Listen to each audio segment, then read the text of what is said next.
by France. I wish to draw the attention of Council members to document S/2024/567, a letter dated 24th July 2024 from the Secretary General addressed to the President of the Council. The Council is ready to proceed to the vote on the draft resolution before it.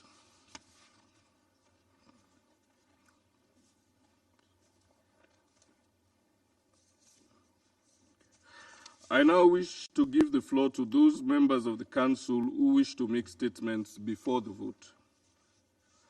I give the floor to the representative of France.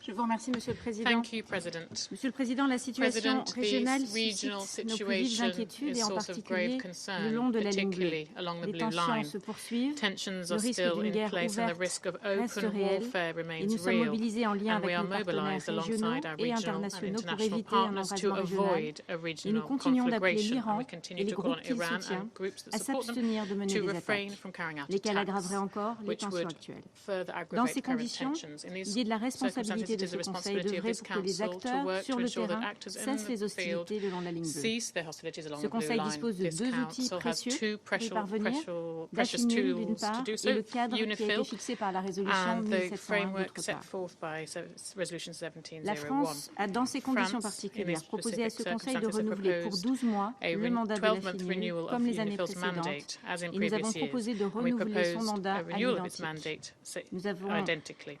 à l'heure où les casques At bleus a time when the sont blue précisément helmets sous le feu are de l'action indeed et qu'ils accomplissent un in the line travail of fire and they are remarquable doing dans des a remarkable conditions job extrêmement in éprouvantes. extremely Nous testing avons par ce texte circumstances. appelé In à this la text, pleine we've mise en called œuvre for the du full cadre reconnu implementation par of the tous, framework à recognised savoir by la all, résolution 1701, Resolution y compris 1701, donc including le retour à une the cessation return complète for a des complete hostilités. cessation Nous avons of demandé à hostilities, tous and les we've acteurs de asked prendre all des mesures actors to take immédiates pour immediate travailler à la steps to désescalade. work towards de-escalation. Nous avons tout au long du processus de Throughout the renouvellement du process of mandat the renewal veillé à mandate, être à we've l'écoute sought de to tous et de hear toutes les from parties all prenantes, y compris stakeholders, au-delà du Conseil including de beyond the sécurité, Security et je Council. pense en I'm particulier thinking aux pays particularly contributeurs de troupes. TCCs. Dans un esprit inclusif, In a spirit dans un of esprit collectif, et inclusivity nous avons and maintenu ce collective contact work, we've étroit kept avec this tous close jusqu'au bout. contact with all until the La France end. s'emploie sur le terrain à France identifier les is conditions d'un working accord to pour un identify the retour à une conditions for an cessation des agreement for a hostilités return en of a accord cessation of avec la hostilities résolution in 1701. line with Et c'est Resolution sur cette base que la 1701. France It's on this a basis fait à that Israël France et au Liban has des made propositions concrètes. specific Comme la proposals to résolution Israel and Lebanon. soumise As the au vote ce resolution jour l'indique, before us il today, est en parallèle nécessaire it is que in le parallel secrétariat, necessary dans le for cadre the du mandat actuel, Secretariat within the s'assure framework of its que la current FINUL mandate reste ensures prête à that adapter UNIFIL ses remains ready to activités adapt en its soutien à activities tout effort de to support désescalade. any Et nous sommes bien de-escalation entendu efforts, and we are of disposés course à travailler ready dans le to futur pour work que le Conseil in the prenne toute future action so that qui the s'imposerait Council can take en any cas action that is d'obtention d'un necessary accord in le long de case la ligne bleue, y of compris an s'agissant de la agreement along the FINUL. blue line, Je vous remercie. including regarding UNIFIL. Thank you very much. I thank the representative of France for their statement. I shall now put the draft resolution to the vote now. Will those in favor of draft resolution contained in document S/2024/634 please raise their hand?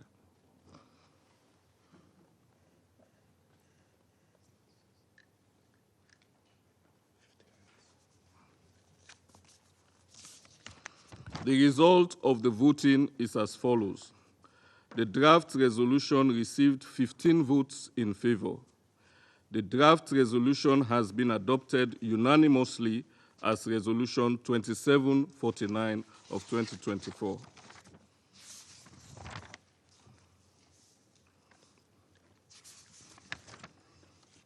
I now give the floor to those council members who wish to make statements after the vote. I give the floor to the representative of the United States. Thank you, Mr. President. Mr. President, in 2006, following intense fighting between Israel and Hezbollah, this Council adopted Resolution 1701. While Hezbollah launched sporadic attacks against Israel in the years since, quiet had largely been maintained along the Blue Line for 18 years. However, that stability was shattered on the morning of October 8, when Hezbollah initiated a barrage of rocket attacks on Israel and armed terrorists subsequently infiltrated Israel from across the Blue Line in the aftermath of Hamas's brutal and unprecedented terrorist attack on Israel. Hezbollah made the escalatory decision to bombard communities in northern Israel, and for the past 11 months, it has done so on nearly a daily basis.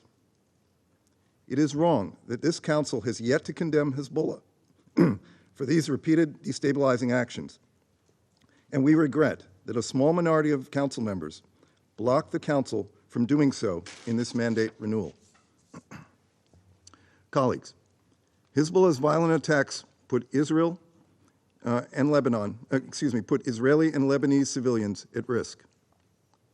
They jeopardize Lebanon's stability and sovereignty. Lebanon should not be a haven for terrorist organizations or a launch pad for attacks against Israel. There is no dispute that Iran, in clear violation of the arms embargo in Resolution 1701, provides Hezbollah with the majority of the rockets, missiles, and drones that are fired at Israel. And let's be clear, Israel has a right to defend itself against Hezbollah's attacks. No member of this Council facing a brutal terrorist organization on its border would tolerate daily attacks and displacement of tens of thousands of its own people. The United States supports Israel's right to defend itself, and we will keep working for regional stability. The path to stability does not just end in a restoration of calm along the Blue Line. It ends with a comprehensive understanding relating to the Blue Line that has real implementation mechanisms. Only that will allow displaced residents on both sides of the Blue Line to return to their home with security and safety. And to achieve that, we are going to clearly need a strengthened UNIFIL at some point to help with implementation. More immediately, extending UNIFIL's mandate, which this resolution does, supports our goal of regional de-escalation, which is now more important than ever. We do not want to see conflicts intensify and spread, and most importantly, the people of the region do not want that either. Specifically, UNIFIL plays an important role in monitoring activity along the Blue Line and promoting stability. And it supports local communities by facilitating humanitarian access and providing much-needed resources and training. UNIFIL's liaison capabilities also are integral in mitigating the risk of miscalculation and preventing further escalation. Going forward, we need to address the ways in which Hezbollah and other malign actors in Lebanon prevent the full implementation of Resolution 1701, constrain UNIFIL's ability to operate freely, and threaten UN peacekeepers' safety and security. And we need to push for Resolution 1701's full implementation, including by establishing an area south of the Litani River that is free of any armed personnel, assets, or weapons other than those of the Lebanese government and UNIFIL. It is imperative UNIFIL be able to freely monitor and report any actions contrary to UN Security Council Resolution 1701, which requires full freedom of movement and access to sites of concern, which Hezbollah deliberately obstructs. Without that access and attendant reporting, the Council cannot have a full and accurate understanding of the situation along the Blue Line and the threats that Hezbollah poses to regional security and stability. It is vital that the Council continue to support UNIFIL by taking measures to address these attempts to constrain UNIFIL's ability to fully execute its mission. Colleagues, the extension of UNIFIL's mandate today ensured an important pillar of stability in Lebanon remains in place and is able to perform its important functions. It should help support the hard work of diplomacy ahead of us, diplomacy that the United States will continue to lead on the ground in coordination with other members of the Council and partners in the region. Thank you, Mr. President. I thank the representative of the United States for their statement. I give the floor to the representative of the United Kingdom. Thank you, President. First, let me thank France for their efforts in guiding us to consensus today. With the situation on the Blue Line the most precarious it has been for years, we cannot overstate the importance of UNIFIL for calming the situation on the border. That's why we voted in favour today. We commend the UN troops and staff of the mission who are working in such difficult circumstances, risking their lives to fulfill the mandate. Near daily exchanges of fire across the Blue Line have killed and injured civilians. UN peacekeepers have been wounded too. This is deeply concerning, and we welcome the mandate's call for all parties to protect civilians in accordance with international law and to take all measures to respect the safety and security of UN peacekeepers. Over the weekend, my foreign minister spoke to Lebanon's PM Mikati and Israel's Strategic Affairs Minister Derma to reassure them of our support for security on both sides of the Blue Line. But while the UK is supporting Lebanon's security and stability through its government and armed forces, Iran is sowing further conflict and chaos by supplying advanced weaponry to Hezbollah. We urge Iran to stand down their proxy, and we call on Hezbollah to de-escalate immediately. Only a political solution can deliver the peace we so desperately need. As my foreign minister said earlier this month, a widening of this conflict is in nobody's interest. The consequences could be catastrophic. One miscalculation is all it takes. So all parties need to engage immediately with diplomatic efforts based on the principles set out in UN Security Council Resolution 1701. I thank you. I thank the representative of the United Kingdom for their statement. I give the floor to the representative of Malta. Thank you, Mr. President. Malta voted in favour of this resolution to renew UNIFIL's mandate. We welcome its adoption, and we thank the penholders, France, for all their efforts and engagement over the past weeks. Entering these negotiations, Malta worked constructively to achieve a text that would allow for a swift renewal of UNIFIL's mandate. This Council has always stood in unity and support of the mission. Today's vote reflects this Council's interest in continuing to do so, particularly in these challenging times. Malta remains deeply concerned with the intensifying exchange of fire across and beyond the Blue Line. Last weekend's developments further underline the fragility of the situation and the possibility that large-scale hostilities may quickly erupt. The full implementation of Resolution 1701 and an immediate return to a cessation of hostilities remains essential. The conflict in Gaza continues to inflame the region. Restraint and de-escalation must remain our priority. We wholly support all international efforts aimed towards this, including through ensuring a permanent and immediate ceasefire to the conflict in Gaza. In conclusion, Mr. President, we commend the work of UNIFIL to maintain calm and to preserve security and stability in the region. We have a common interest in seeing UNIFIL, where Malta is also a troop contributing country, succeed. I thank you. I thank the representative of Malta for their statement. I now give the floor to the representative of Slovenia. Thank you very much, Mr. President. We would like to start by thanking the penholder France for their efforts and able steering of negotiations to come to a balanced text. We welcome the consensual adoption of this resolution. Slovenia remains extremely alarmed about the hostilities along the Blue Line. Just this week, we were reminded about the very real threat of a massive escalation. We are deeply alarmed about the intensity of exchanges and a possible miscalculation which would drag the wider region into a full-blown war.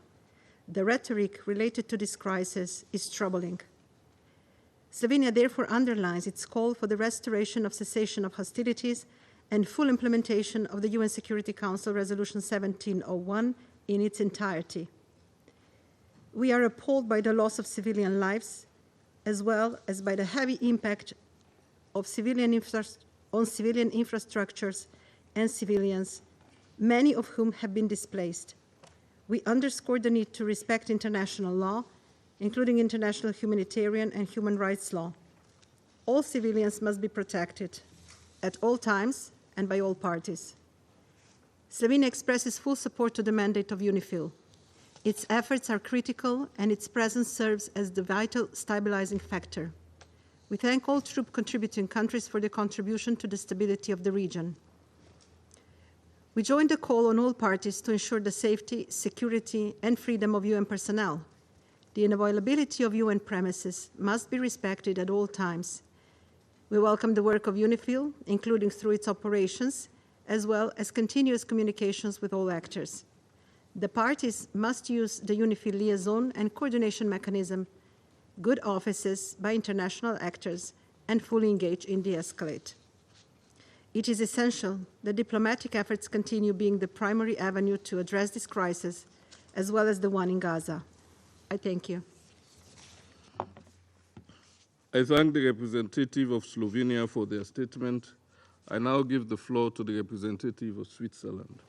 Merci, Monsieur le Président. Je voudrais également commencer par remercier la France de son excellent travail de rédaction lors de cette négociation complexe, ainsi que toutes les délégations de leur volonté de trouver des solutions.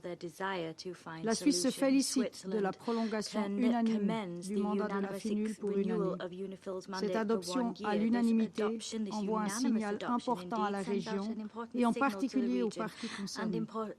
Cela démontre que le Conseil est conscient de sa responsabilité de contribuer à une solution à long terme du conflit, conformément à la résolution 1701. La Suisse confirme son soutien entier à la FINUL, également en tant que pays contributeur de troupes par le biais de l'ONUST. Le personnel de la FINUL accomplit chaque jour un travail important dans des conditions difficiles. Nous les remercions et rappelons à cet égard que toutes les parties ont l'obligation d'assurer la sécurité du personnel de la FINUL. Plusieurs d'entre eux ont été blessés, ce qui est inacceptable. La Suisse est extrêmement préoccupée par l'intensification des violences de part et d'autre de la ligne bleue, qui a déjà fait de nombreuses victimes civiles et des dizaines de milliers de déplacés. Nous appelons avec insistance à un retour à la cessation totale des hostilités de part et d'autre de la ligne bleue et à un réengagement immédiat des parties à mettre en œuvre toutes les dispositions de la résolution 1701. De plus, toutes les parties doivent respecter leurs obligations en vertu du droit international, y compris du droit international humanitaire et des droits humains. Seule la diplomatie peut mener à une solution durable. La Suisse soutient tous les efforts en cours à all efforts underway to that end. Thank you. I thank the representative of Switzerland for their statement. I give the floor to the representative of Algeria. Thank you, Mr. President. I would like to begin by thanking the pen holder for the draft resolution that we have adopted today on the renewal of the UNIFIL mandate. Algeria expresses its welcome of the unanimous adoption, which signals the importance of UNIFIL and its role in order to end the hostilities and implement 1701 in its entirety.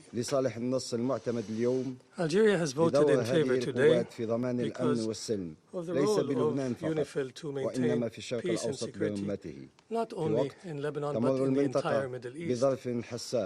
This is a critical moment for our region because of the brutal assault on the unarmed Palestinian people, in particular in the Gaza Strip. This warns of a wider conflict in our region. My delegation reiterates the call for a ceasefire in Gaza, and we reiterate the interconnectedness between the crises in the region, and that preventing a wider conflict necessarily requires the end of the Israeli killing machine. The developments on the Blue Line للمحتل الإسرائيلي على السيادة اللبنانية تؤكد مرة أخرى على ضرورة ضمان التنفيذ الكامل لقرار 1701 خاصة ما تعلق بالانسحاب الكامل من الأراضي اللبنانية المحتلة. في الأخير تؤمن بلادي أن السبب الرئيسي لعدم استقرار الشرق الأوسط هو احتلال الأراضي العربية وأن زوال هذا الاحتلال شرط السلم والأمن بالمنطقة. I thank the representative of Algeria for their statement. I now give the floor to the representative of the Republic of Korea. Thank you, Mr. President. The Republic of Korea extends its appreciation to France for its efforts as a penholder in crafting a balanced draft resolution. As a long-standing troop contributing country to UNIFIL, the Republic of Korea voted in favor of the resolution to renew the mission's mandate for an additional 12 months. This extension is crucial, especially at this volatile juncture. Indeed, it provides the predictability and continuity necessary for UNIFIL to fulfill its vital mission of monitoring the cessation of hostilities and helping ensure humanitarian access to civilian populations. The current escalation also makes the adoption of this resolution more timely than ever. This was once again exemplified last Sunday when multiple rocket launches and airstrikes occurred around the Blue Line. We therefore anticipate UNIFIL's continued efforts to de-escalate tensions through the full implementation of Resolution 1701. In this connection, we reaffirm our strong commitment to ensuring the safety and the security of peacekeepers at all times, as underscored in today's resolution. Taking this opportunity, the Republic of Korea once again calls on all parties to fully implement Resolution 1701 and immediately cease hostilities. The escalating conflict endangers the fragile stability of the region, and any miscalculation could result in devastating consequences. All stakeholders must actively engage in diplomatic efforts to restore stability and bring the situation back from the brink. I thank you. I thank the representative of Korea for their statement. I now give the floor to the representative of Guyana. Thank you, Mr. President. Guyana welcomes the adoption of this resolution, which ensures that the United Nations Interim Force in Lebanon will be able to continue its critical work through August 2025. We wish to thank France for their constructive efforts during the course of the negotiations to consider the views of the host state, Lebanon, and all Council members. Our vote in favor of this resolution is a recognition of the indispensable role of UNIFIL in providing some level of security and stability to the people of Lebanon. We also know that UNIFIL is a critical partner in the efforts to de-escalate tensions along the Blue Line, especially during this time when such tensions have significantly increased, not least because of the war in Gaza. I wish to take this opportunity to express our deep gratitude to the men and women who staff UNIFIL. Their service under constant threat of injury or even death must be applauded. This Council must remain united in support of their efforts to execute their mandate. We also encourage the government of Lebanon and the Lebanese armed forces to continue to work closely with UNIFIL. Guyana is committed to remaining a constructive partner in the ongoing diplomatic efforts to bring lasting stability to Lebanon and the wider region. We encourage all parties to move beyond this period of heightened derision and mistrust, and with the support of UNIFIL, to return to the diplomatic engagement to ensure the full implementation of Resolution 1701 and ultimately a lasting peace for the people of Lebanon. I thank you. I thank the representative of Guyana for their statement. I now give the floor to the representative of China. President, 中方欢迎安理会一 China 致通过联立部队 welcomes 授权延期决议， unanimous adoption 赞 by 赏 the 决议 Secret 持笔 Council of 国 the 法 resolution 国 extending the mandate of the 为推动 UNIFIL. 安理会 We 各方 appreciate 达 the 成共 efforts 识 of France, the 做出的努 penholder, 力。 to promote consensus among the 刚 Council 刚通过的这 members. 份决议， The 重申了安理会 resolution just 对 adopted 支持全面 reaffirms 停止 the 敌对行 Council's 动、 clear 实现 political 永久停 commitment 火的 to 明 supporting 确 the 政治 complete 承诺， cessation of hostilities 释放 and 出 permanent 停止 ceasefire 暴 that 力 sends 循 a 环 clear political signal 呼 to 唤和 stop 平 the 稳定的 cycle of 明确 violence and call 政 for 治信 peace 号。 and stability. 在利益紧 Against 张局 the 势持续 backdrop 升级 of 的背景下， continued 这 escalation 份 of 决议显得 tensions 尤为 between 必 Lebanon 要 and Israel, 重 this 要。 resolution 我 is 们期 thus 待 all 中 the 途 more 各方 necessary 能 and 切实遵守 important. 决议， We 停止 expect 敌对行 the 动， parties 早日 to 重启对话， effectively implement 为 the 实现持久和 resolution 平 and make efforts for lasting peace, cease hostilities, resume dialogue. We expect the international community to play a constructive role in achieving ceasefire and ending violence. The diplomatic mediation process must be objective and impartial, starting from promoting de-escalation of the situation as the point of departure, fully accommodate the legitimate concerns of all parties concerned, and facilitate arrangements acceptable to all parties. The principles established in Security Council Resolution 1701 must be observed, and the sovereignty and the territorial integrity of Lebanon must be respected. President, over the years, UNIFIL has made great contributions to maintaining peace and stability near the Blue Line and in the region at large. We welcome the 12-month extension of the UNIFIL mandate and hope that the force will continue to abide by the three principles of peacekeeping, including to consent of parties concerned, fulfill its primary responsibility of ceasefire monitoring, and make great contributions to monitoring maintaining the stability of Lebanon and Israel. As one of the major contributing countries to UNIFIL, China stands ready to work with the international community to continue to support UNIFIL in performing its duties and continue to contribute to peace stability in Lebanon. I thank the representative of China for their statement. I now give the floor to the representative of Japan. Thank you, Mr. President. We are deeply concerned about the situation across the Blue Line and the high risk of an eruption into a wider regional conflict. We once again call on all parties to exercise maximum restraint to prevent further escalation. Our deepest concern goes to the civilians who have been affected by the tension on the ground. Civilians must be protected under international humanitarian law. The unanimous renewal of the mandate of UNIFIL demonstrates the strong will and commitment of this Council to bring stability to the region. Given the challenging situation today, UNIFIL's role is even more important in supporting the implementation of Resolution 1701 and the restoration of the cessation of hostilities across the Blue Line. At the same time, we would like to emphasize that all necessary measures should be taken to ensure the safety and security of UNIFIL personnel who are operating in an especially difficult environment.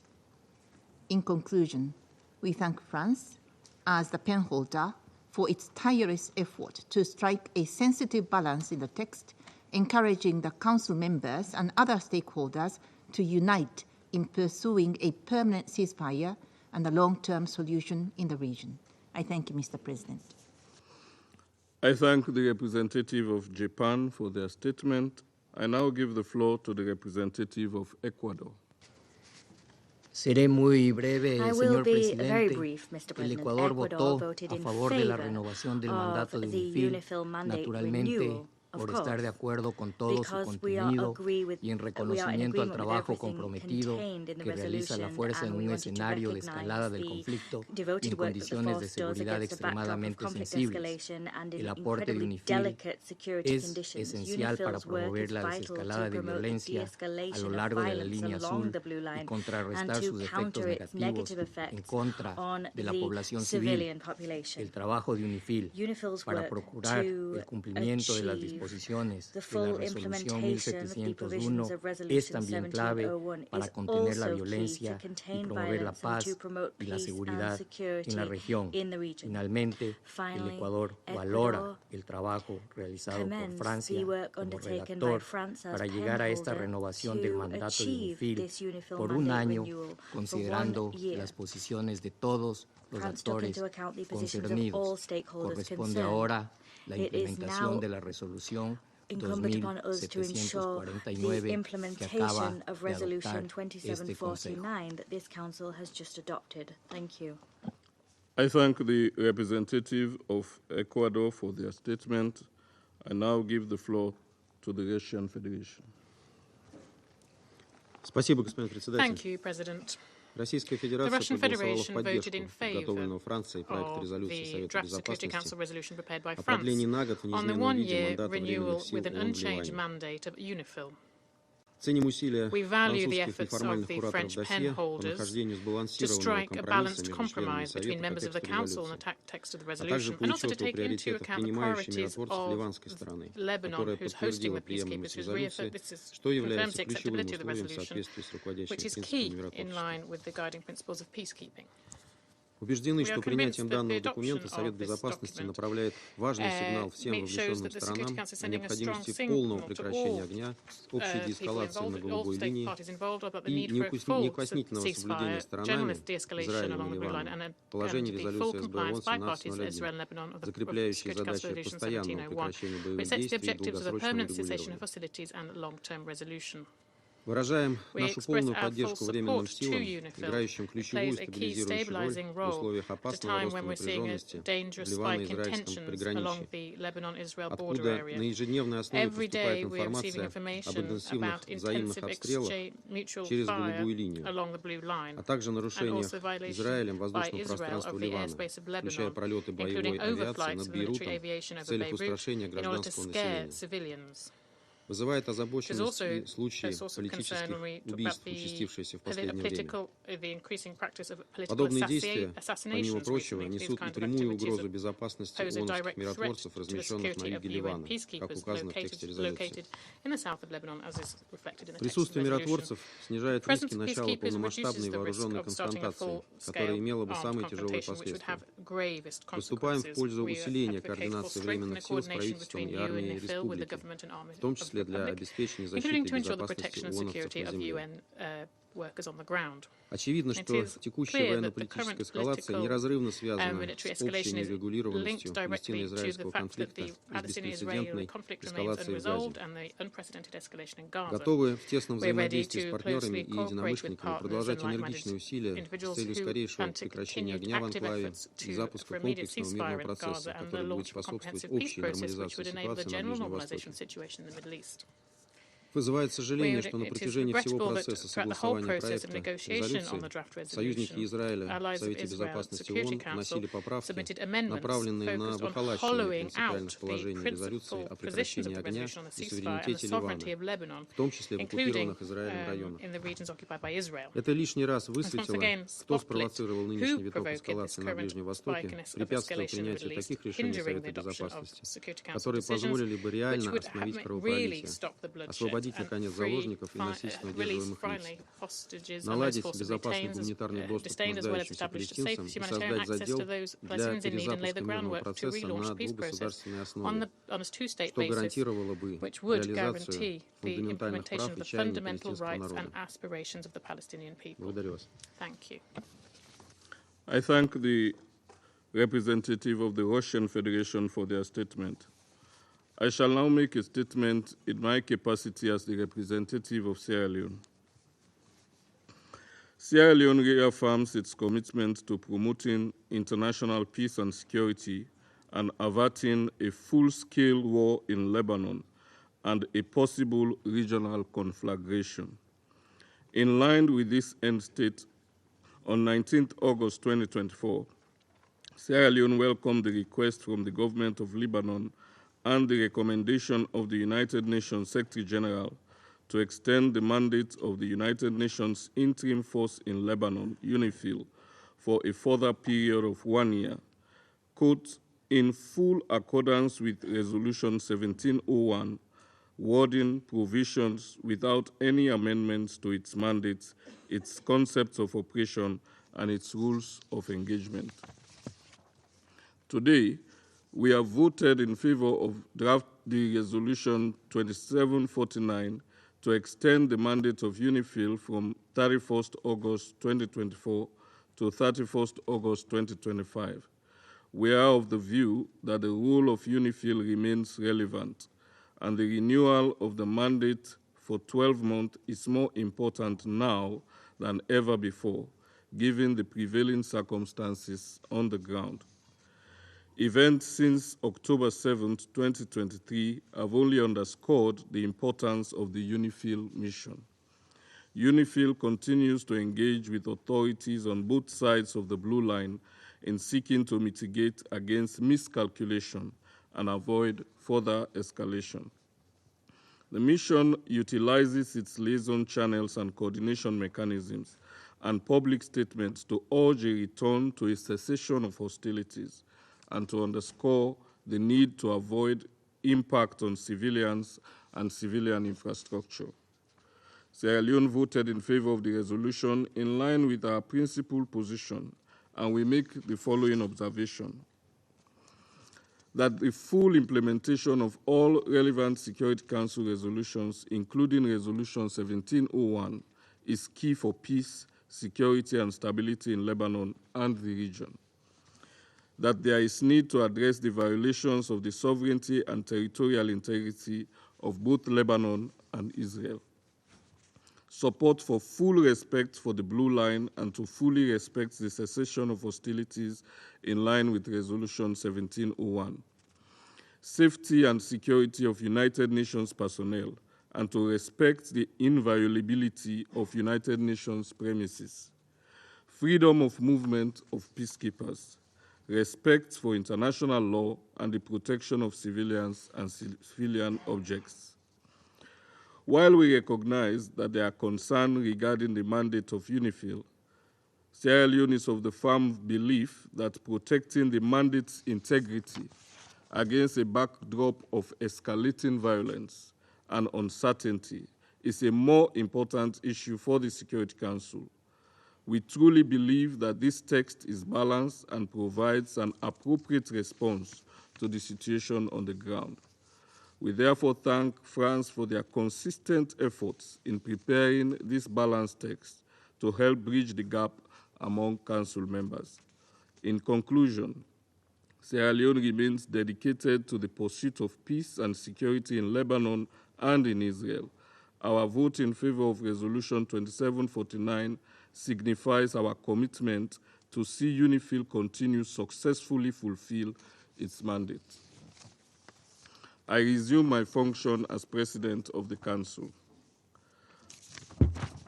I now give the floor to the representative of Lebanon. السيد الرئيس، أتوجه بالشكر لكم ولكافة أعضاء المجلس على الجهود الجبارة التي قمتم بها من أجل إقرار التمديد لقوات اليونيفيل لمدة سنة. كما أرفع القبعة لحامل الكرم فرنسا التي استطاعت تمرير هذا الاستحقاق في هذا الظرف العصيب الذي تمر به منطقة الشرق الأوسط. وأثني على الموقف الإيجابي التي اتخذته دولة روسيا الاتحادية وجمهورية الصين الشعبية اللتين صوتتا لصالح القرار هذا العام. وكل الشكر للجمهورية الجزائرية الديمقراطية الشعبية العضو المنتخب الممثل للمجموعة العربية على وقفتها العروبية الأصيلة. السيد الرئيس، التصويت اليوم وبالإجماع له دليل دامغ على اهتمام المجتمع الدولي بلبنان، وهو رسالة واضحة من مجلسكم الكريم لصالح الاستقرار ووقف إطلاق النار، وهو بادرة أمل للبنانيين جميعا الذين يرفضون الحرب والعنف والدمار ويريدون إعطاء السلام فرصة، وهم يعولون على مجلس الأمن وعلى أصدقاء لبنان الكثر للمساعدة في الوصول إلى وقف الأعمال العدائية وتنفيذ القرار 1701 بكافة مندرجاته. وهنا لا بد أن أشدد على أهمية دور الولايات المتحدة الأمريكية المحوري والمبعوث الرئاسي الأمريكي السيد آموس هوكشتاين التوفيقي الساعي إلى إيجاد حل مستدام وتأمين الاستقرار على طول الحدود الدولية. وأي تفاهم أو ترتيب سوف يتم الموافقة عليه من كافة الأطراف المعنية في المستقبل سوف ينعكس على اليونيفيل. السيد الرئيس، لا يفوتنا هنا التنويه بالتضحيات التي تقوم بها قوات اليونيفيل قيادة وعديدة، وإذ نوجه التحية لهم نؤكد التزام لبنان بضمان أمنهم وسلامتهم وبتسهيل مهمتهم. فالشكر للدول 49 المساهمة في عديد هذه القوى. السيد الرئيس لنعمل معا ليس فقط لوقف التصعيد بل لوقف إطلاق النار وحل النقاط الخلافية المتحفظ عليها على الحدود والانسحاب من كافة الأراضي اللبنانية المحتلة، ولنعمل معا لتطبيق القرارات الدولية ولتفعيل المبادرات والمساعي الحميدة من أجل الوصول إلى حلول مستدامة وسلام عادل وشامل. عندها فقط سيكون للبنان حدوداً آمنة مما ينعكس استقراراً على القرى الحدودية وسكانها. وشكراً السيد الرئيس. I thank the representative of Lebanon for their statement. I now give the floor to the representative of Israel. Mr. President, distinguished council members, the renewal of UNIFIL's mandate this year by this council is not an ordinary renewal. It is taking place under extraordinary circumstances after the watershed event of October 7th. On October 8th last year, Hezbollah launched an unprovoked attack against Israel across the Blue Line in a flagrant breach of Resolution 1701 and in the service of the Ayatollah's regime in Tehran. Since then, over 8,000 rockets have been launched from Lebanon to Israel. Over 300 explosive UAVs made in Iran and over 1,500 anti-tank missiles have been launched against my country. Over 60,000 Israelis living in the north of Israel have had to leave their homes. 46 Israelis were killed, including 12 innocent children in Majd al-Shams, who were murdered by a rocket of Hezbollah. Over 300 Israelis have been wounded. Communities are targeted daily. 180 million square meters of forests and woods were burned. Hezbollah's attacks are part of a border conflict with the head of the snake in Tehran. The Ayatollahs attacks Israel from 7 fronts. They are the chief source of instability in our region, and the international community should show resolve in the face of this dangerous regime. Mr. President, the last few months proven what Israel has been saying for years to be correct, that Hezbollah has been breaching Resolution 1701 constantly, that it built a huge arsenal of rockets in South Lebanon, south of the Litani River, under the nose of UNIFIL. Most of these rockets were amassed in villages in South Lebanon, in homes, in mosques, near vital infrastructures, near UNIFIL posts, and in open areas under the woods and bushes, or in the area that Hezbollah described as private properties. That's an important term to remember, private properties, because they don't allow UNIFIL to enter those private properties. Just this week, when Hezbollah launched over 300 rockets, missiles, and explosive drones against Israel, Hezbollah's Secretary General Hassan Nasrallah admitted openly that most of these rockets were launched from South Lebanon, from within UNIFIL's area of operation. Mr. President, it's important to stress that 90% of the rockets and missiles fired at Israel this week by Hezbollah were launched from civilian areas in South Lebanon. Allow me to share with you 2 pictures. The first one is from the village of Balida in southern Lebanon. And what you can see in the picture, the red dots, are the places where the rockets were launched into Israel. It was 160 meters from a gas station. You can see the gas station here in blue. It was 220 meters from a school. That's what they are doing. They're placing the rockets in civilian communities. Or another picture that I want to share with you, it shows a UNIFIL facility in southern Lebanon near the village of Hania. And what you can see in the picture, the red dots are the rocket launchers. We have the ability to see once it's being launched into Israel. And this one is 150 meters from the UNIFIL base. And I ask, will it be reported by UNIFIL that the launchers were placed? And those who are interested, I will share with you dozens of pictures like that we have that show that they are placing the rockets next to UNIFIL bases. Mr. President, despite what I just described above, the text of the UNIFIL mandate renewal that the Council just adopted does not address the core problems surrounding the implementation of Resolution 1701. It seems that the Council is still trapped in the pre-7th of October era. The misconception of guarding artificial stability, turning a blind eye to Hezbollah's massive military buildup, and ignoring the constant erosion of Resolution 1701. Let me start with the basics. You know, I read the resolution carefully that you just adopted. The word Hezbollah doesn't appear in the text of the mandate renewal, not even once. So it's like there's like other forces there. Why not to name it? Who is there? You can name Israel, you can name Lebanon, and you must name Hezbollah.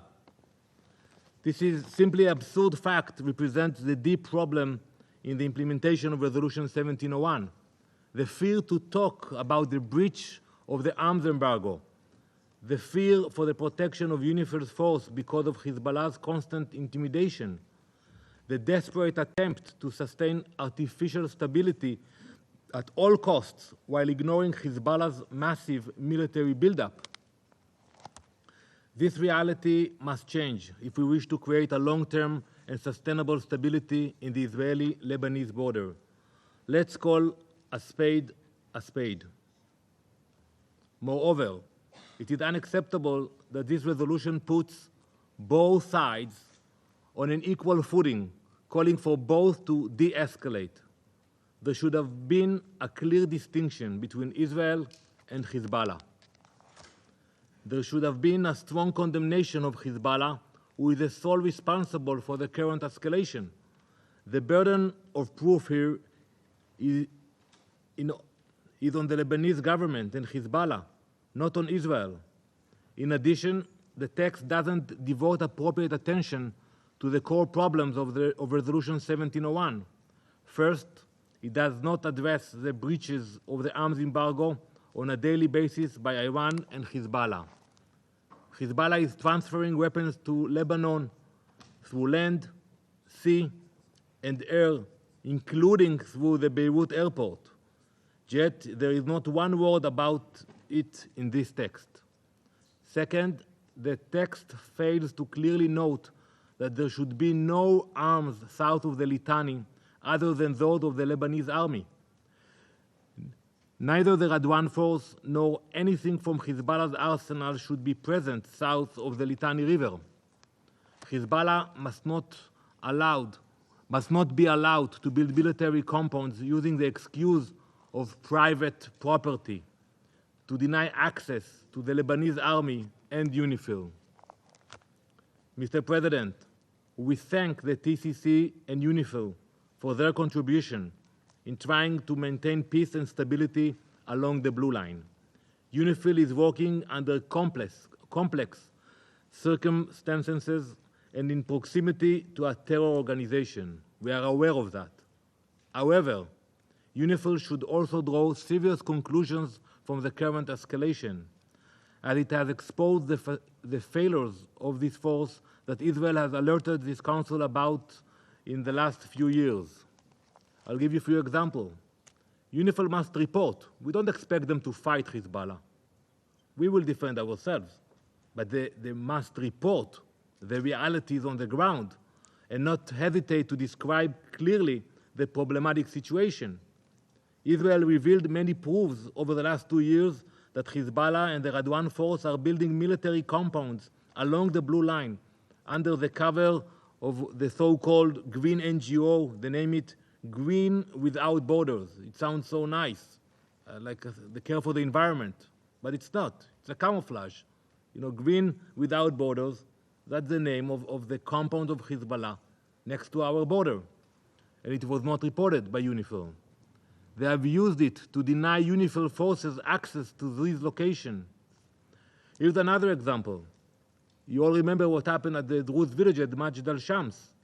UNIFIL and DPO would not say where the missile came from, despite the fact that UNIFIL has the means to establish where this missile was shot from.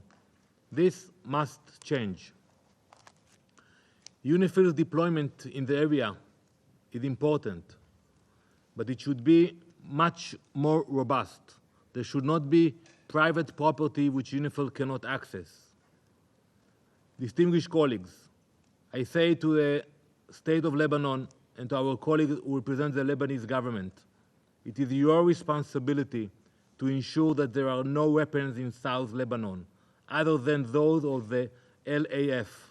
Lebanon must deploy significantly greater forces of the LAF to South Lebanon. Lebanon needs to decide if it wants to be a hostage in the hands of Hezbollah and Iran. It must decide if it wants to be a functioning state which provides security to its citizens and its neighbors, or become a failed state controlled by Iran. We know that many people in Lebanon are hostages in the hands of Hezbollah and oppose this war. We also know that many Lebanese chose to leave this summer out of fear of escalation because of Hezbollah's actions. Lebanon must make this choice and cannot hide behind the back of UNIFIL. Mr. President, Israel is determined to return its civilians to their homes in the north and have a stable border with Lebanon. We do prefer the diplomatic solution, and we thank all those who worked tirelessly to bring about such a solution, especially the United States. But let me be clear, time is running out. Israel will not tolerate such a reality for much longer. If diplomacy fails, we will use all the necessary means to restore calm and stability to the north of Israel. As we have shown recently, we have the capabilities and we will not hesitate to use them if diplomacy doesn't work. We demand immediate change. A unified international community against the Ayatollah's regime will be an important deterrent to its dangerous behavior. The first step should be the Council designating the IRGC and Hezbollah as terrorist organizations. Thank you, Mr. President. I thank the representative of Israel for their statement. There are no more names inscribed on the list of speakers. The meeting is adjourned.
The 9,713th meeting of the Security Council is called to order.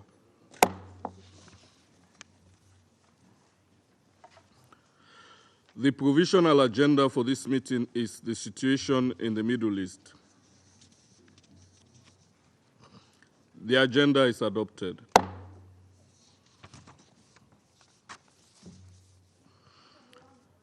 In accordance with Rule 37 of the Council's Provisional Rules of Procedure, I invite the representatives of the Islamic Republic of Iran, the Syrian Arab Republic, and Turkey to participate in this meeting. It is so decided.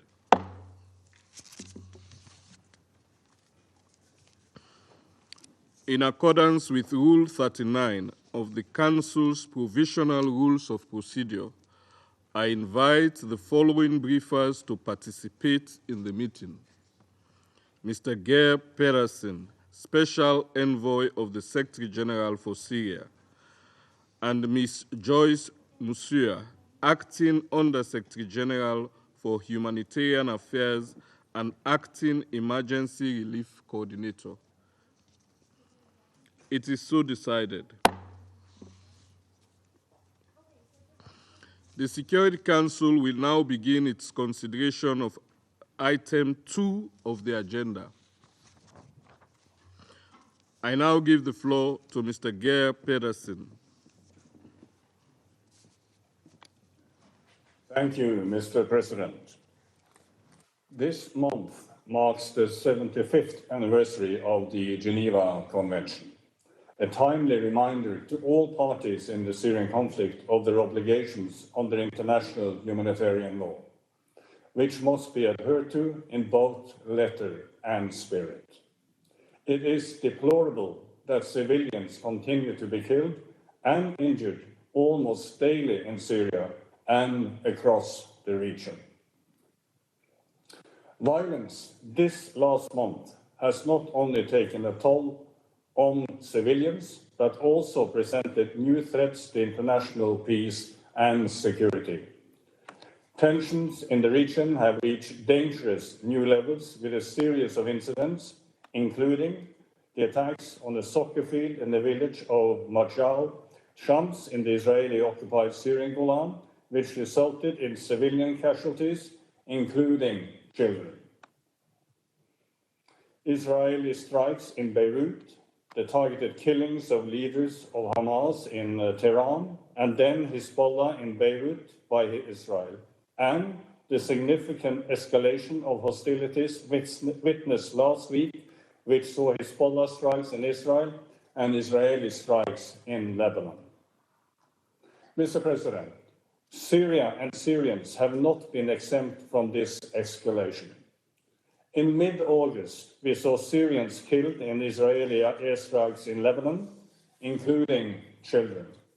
There were further airstrikes in Homs, Hama, Dera, and then again today on Syria-Lebanon border by Israel. July and August also saw attacks on US military positions in northeast Syria after a months-long lull, attacks which the US claimed were carried out by armed groups backed by Iran and which resulted in injuries of US servicemen. We have also seen reports of rocket and drone strikes from Syrian territory towards the Israeli-occupied Syrian Golan.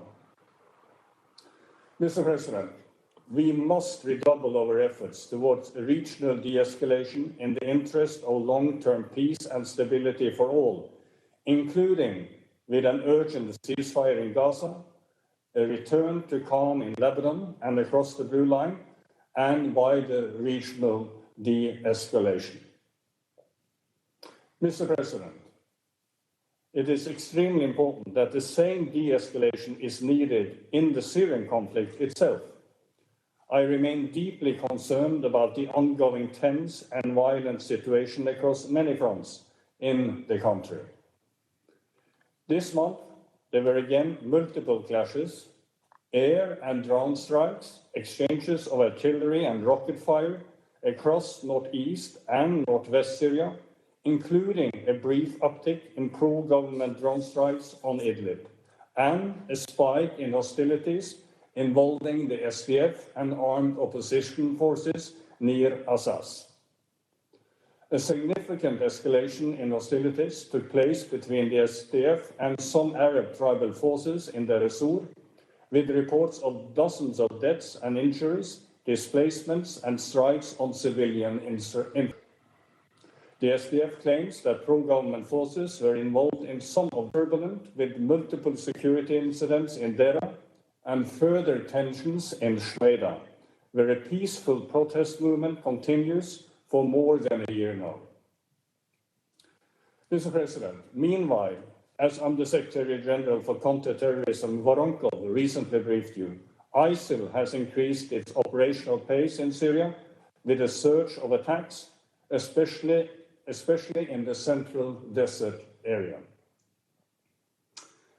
Mr. President, all of the above realities are why I reiterate my long-standing call for an immediate and sustained de-escalation of hostilities in Syria towards a nationwide ceasefire and a cooperative approach to countering Security Council-listed terrorist groups in line with international law. Mr. President, the file of detained and missing still demands urgent action, with arbitrary detention and arrest, torture in detention, and disappearances continuing in all areas of Syria. Such repressive practices must stop. I continue to call for unilateral releases, including as a priority of women and children and people who are old or sick. Meanwhile, let me stress the need to address the dire situation of camps and places of detention in northeast Syria. I reiterate my call on member states and relevant authorities to significantly step up efforts on repatriations from Al-Hol and other places of detention. Mr. President, the humanitarian situation remains dire, and Joyce will give you more details on this. But let me welcome the Syrian government's decision to extend authorization for the use of Bab al-Salam and Al-Rai border crossings. Unimpeded aid access through all modalities is needed, both cross-border and cross-line. The financial pledges made in Brussels must be urgently dispersed, including for early recovery. Mr. President, let me also stress the need to mitigate and avoid any adverse effects of sanctions, in particular with the active engagement of sanctioned states to counter overcompliance. And let's not forget the economic catastrophe that Syrians still face. Syrians are struggling to put food on the table. The World Food Programme says that the minimum wage in Syria only covers 11% of a household's basic needs. Meanwhile, the situation for refugees and the displaced across Syria and the region remains alarming. Syrians must be protected wherever they are, including in host countries. Anti-refugee rhetoric and actions must cease. And equally, we must collectively redouble efforts to address the obstacles that refugees themselves say inhibit their return. Both material and livelihood concerns and protection concerns, including in relation to safety, security, and mandatory military conscription. Here, let me again note that we are closely following the ongoing communications and announcements by the Syrian government, including those related to military service. Mr. President, Syria's de facto division, its ongoing military conflict, the deep involvement of outside actors, the presence of listed terrorist groups, the myriad human rights abuses, the humanitarian suffering, its economic collapse, its institutional degradation, its social disintegration, its continuing displacement tragedy, the fate of the detained and disappeared. Mr. President, none of these problems are separately from the deep political cleavages among Syrians and regarding Syria. These problems cannot meaningfully be addressed without a political process in line with Resolution 2254. A process, I stress, that is realistic, sustainable, and inclusive, that involves genuine compromise away from absolutist positions or demands, that realizes the legitimate aspirations of the Syrian people, and that restores the sovereignty, unity, independence, and territorial integrity of Syria. At its core must be a UN-facilitated intra-Syrian political process. I continue to work to foster joint efforts to advance such a process. I recently had in-depth discussions with the Syrian Negotiations Commissions here in Geneva, and I look forward to engaging with Syrian government officials in Damascus at the earliest. Equally, we continue to engage with the broader voices of Syrian women and youth, and more broadly, Syrian civil society, whose inclusion is essential.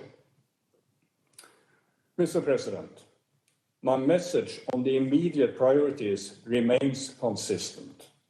Urgent work on de-escalation in the region and in Syria towards a nationwide ceasefire, and breaking the deadlock on reconvening the Constitutional Committee, and confidence-building measures moving forward step for step, and exploring ideas on how to prepare the ground for a new and comprehensive approach to resolving the conflict. I'm also working on bringing to better coordination among international stakeholders. The political process must be Syrian-owned and led, but this requires the unified and cooperative support of key international stakeholders. Mr. President, by concluding, let me state the following.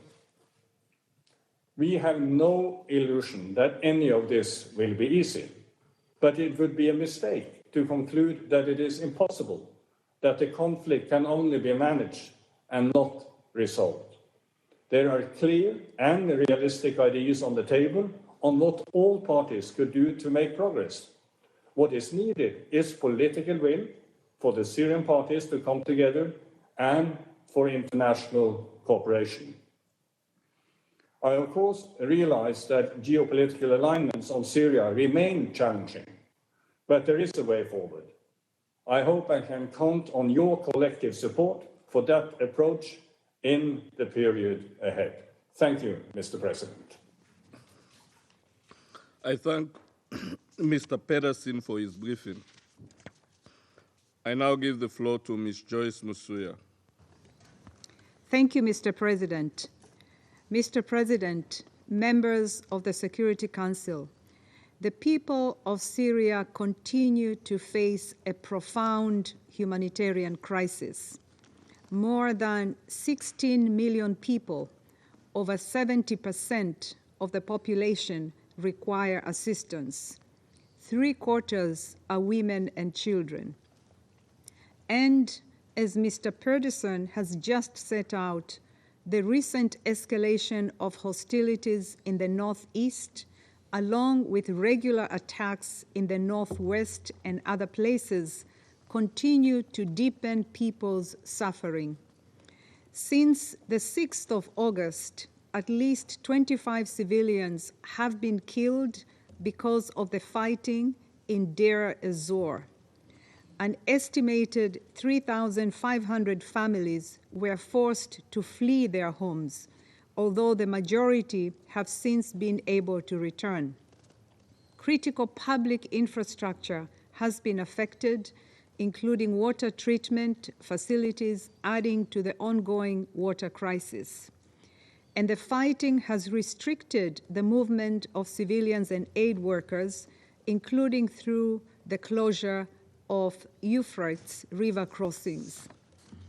Access to parts of Hasakeh and Kamishli cities were restricted for nearly a week disrupting water and food assistance to more than 100,000 people. And the restrictions have caused a further increase in the prices of food, fuel, and other critical items. Respect for international humanitarian law, including the protection of civilians and civilian infrastructure, and unhindered humanitarian access remains essential. Mr. President, displacement persists at staggeringly high levels. More than 6 million Syrians continue to live as refugees or asylum seekers outside Syria's borders, many of them in neighboring countries. Within Syria, some 7.2 million people, or nearly a third of the population, are displaced, most of them for over a decade. Every one of Syria's 14 governorates hosts people displaced by the conflict, with all but 3 hosting more than 100,000 people. Women and girls are particularly affected.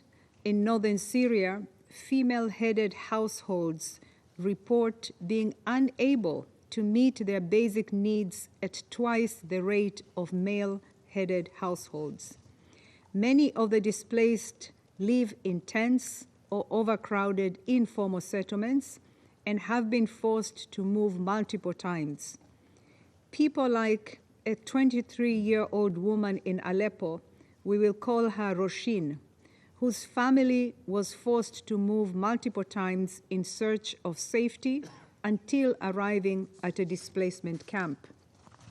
Mr. President, the majority of displaced people across Syria depend on humanitarian assistance for their most basic needs. They are therefore among the worst affected by the alarming shortfall in humanitarian funding. Nearly 9 months into the year, less than $1 billion of the $4.1 billion required for the response has been received. As a result, food assistance and water services had to be cut. The World Food Programme reports that many families are eating smaller portions, skipping meals, and have a less diverse diet, putting them at risk of malnutrition. Negative coping mechanisms, including forced and child marriage and child labor, have also risen. Water tracking services for internally displaced people have had to be scaled back, affecting, for example, at least 50,000 people in Tel Rifat.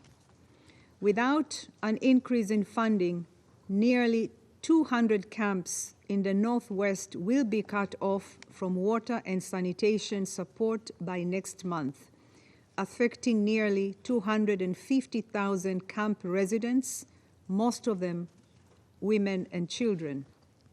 And by the end of the year, some 230 health facilities, half of the functional health facilities in the Northwest, including maternal and children's hospitals, are heading towards full or partial closure, affecting access to life-saving and emergency health care for over 1 million people.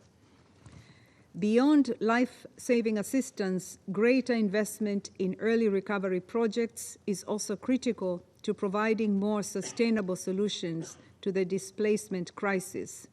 Such a project has provided agricultural inputs to people returning to their homes in Deir ez-Zor to help restore their livelihoods. For the same reasons, the OCHA-administered Syria Cross-Border Humanitarian Fund is supporting an early recovery and livelihood project which aims to provide professional training and to rehabilitate markets and schools. We urge donors to redouble their efforts for the humanitarian response, including for early recovery. Mr. President, nearly half of those displaced in Syria are in Idlib and northern Aleppo. For these people, the cross-border operation from Turkey remains a lifeline. It not only facilitates the passage of relief supplies, but also assessment visits by UN staff to ensure the efficient and effective distribution of assistance. We welcome the government of Syria's extension of permission to use the Bab al-Salam and al-Rahi crossings for a further 3 months. We hope that the use of these crossings alongside Bab al-Hawa will remain available as long as the current levels of need persist.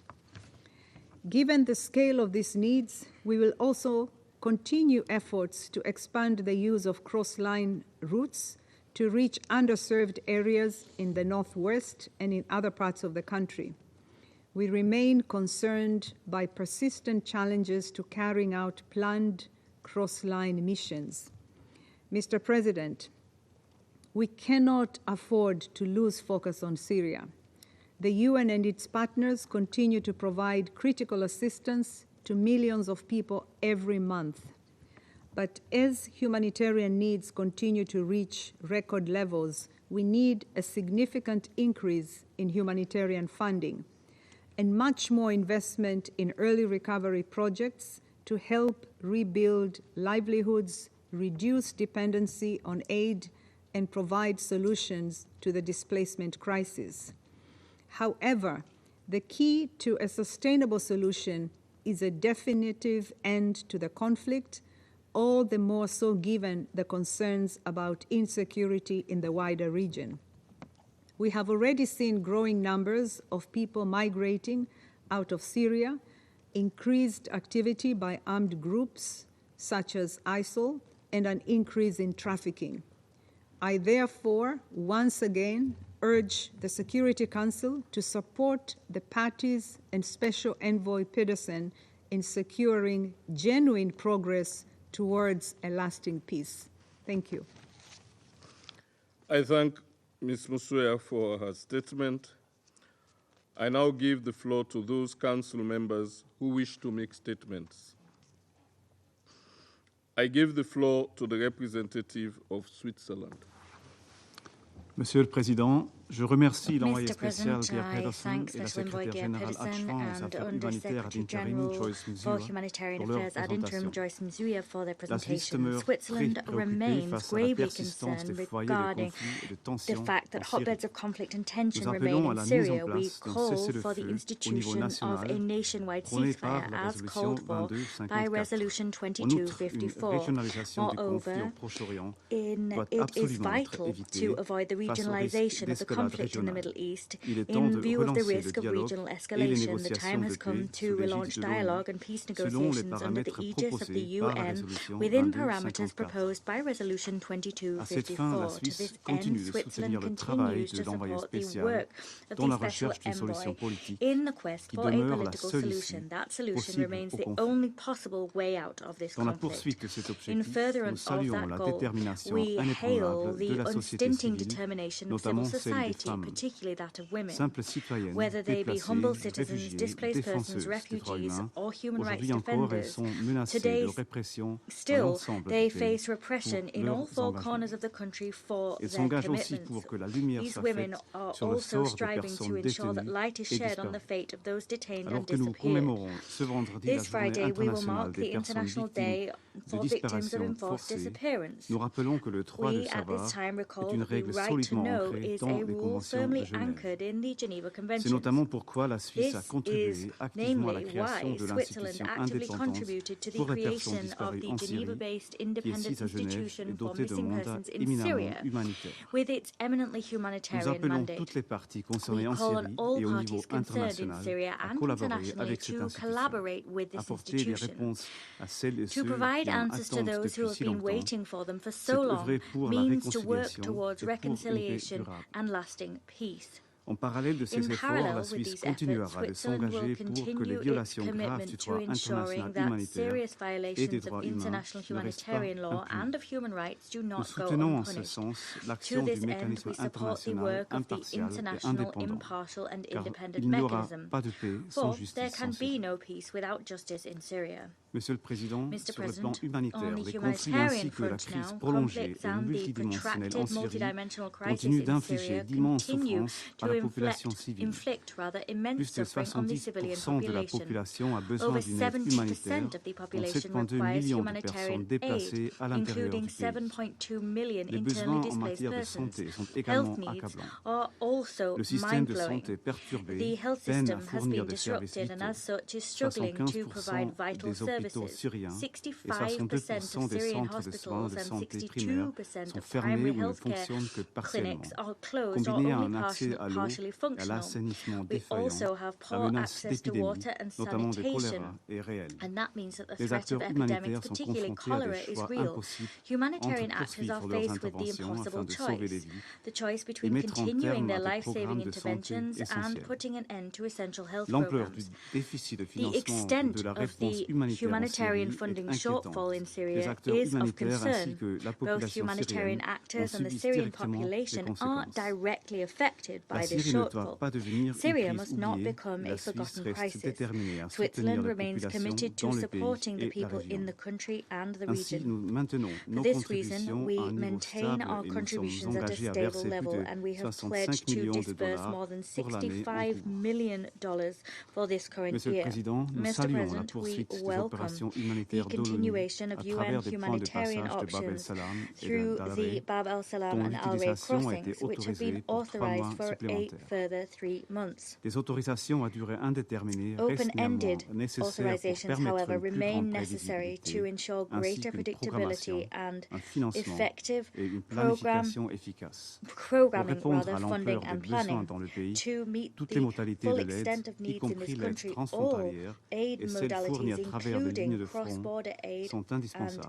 and cross-line aid, Nous rappelons are que le essential. droit international We humanitaire recall oblige that toutes les parties, international ainsi que les humanitarian États law tiers, obliges all d'autoriser et parties and faciliter le third-party passage states de to l'aide authorize humanitaire. and facilitate Ainsi, the toutes les passage of parties doivent humanitarian aid. permettre et faciliter Thus, le all transport de parties l'aide must humanitaire authorize and à facilitate the travers toute la transport of Syrie, humanitarian aid tout en throughout garantissant un Syria, accès while at the same rapide, time sécurisé, guaranteeing durable rapid, et sans safe, obstacle sustainable and à tous les unhindered civils access en to situation all de besoin. civilians in need.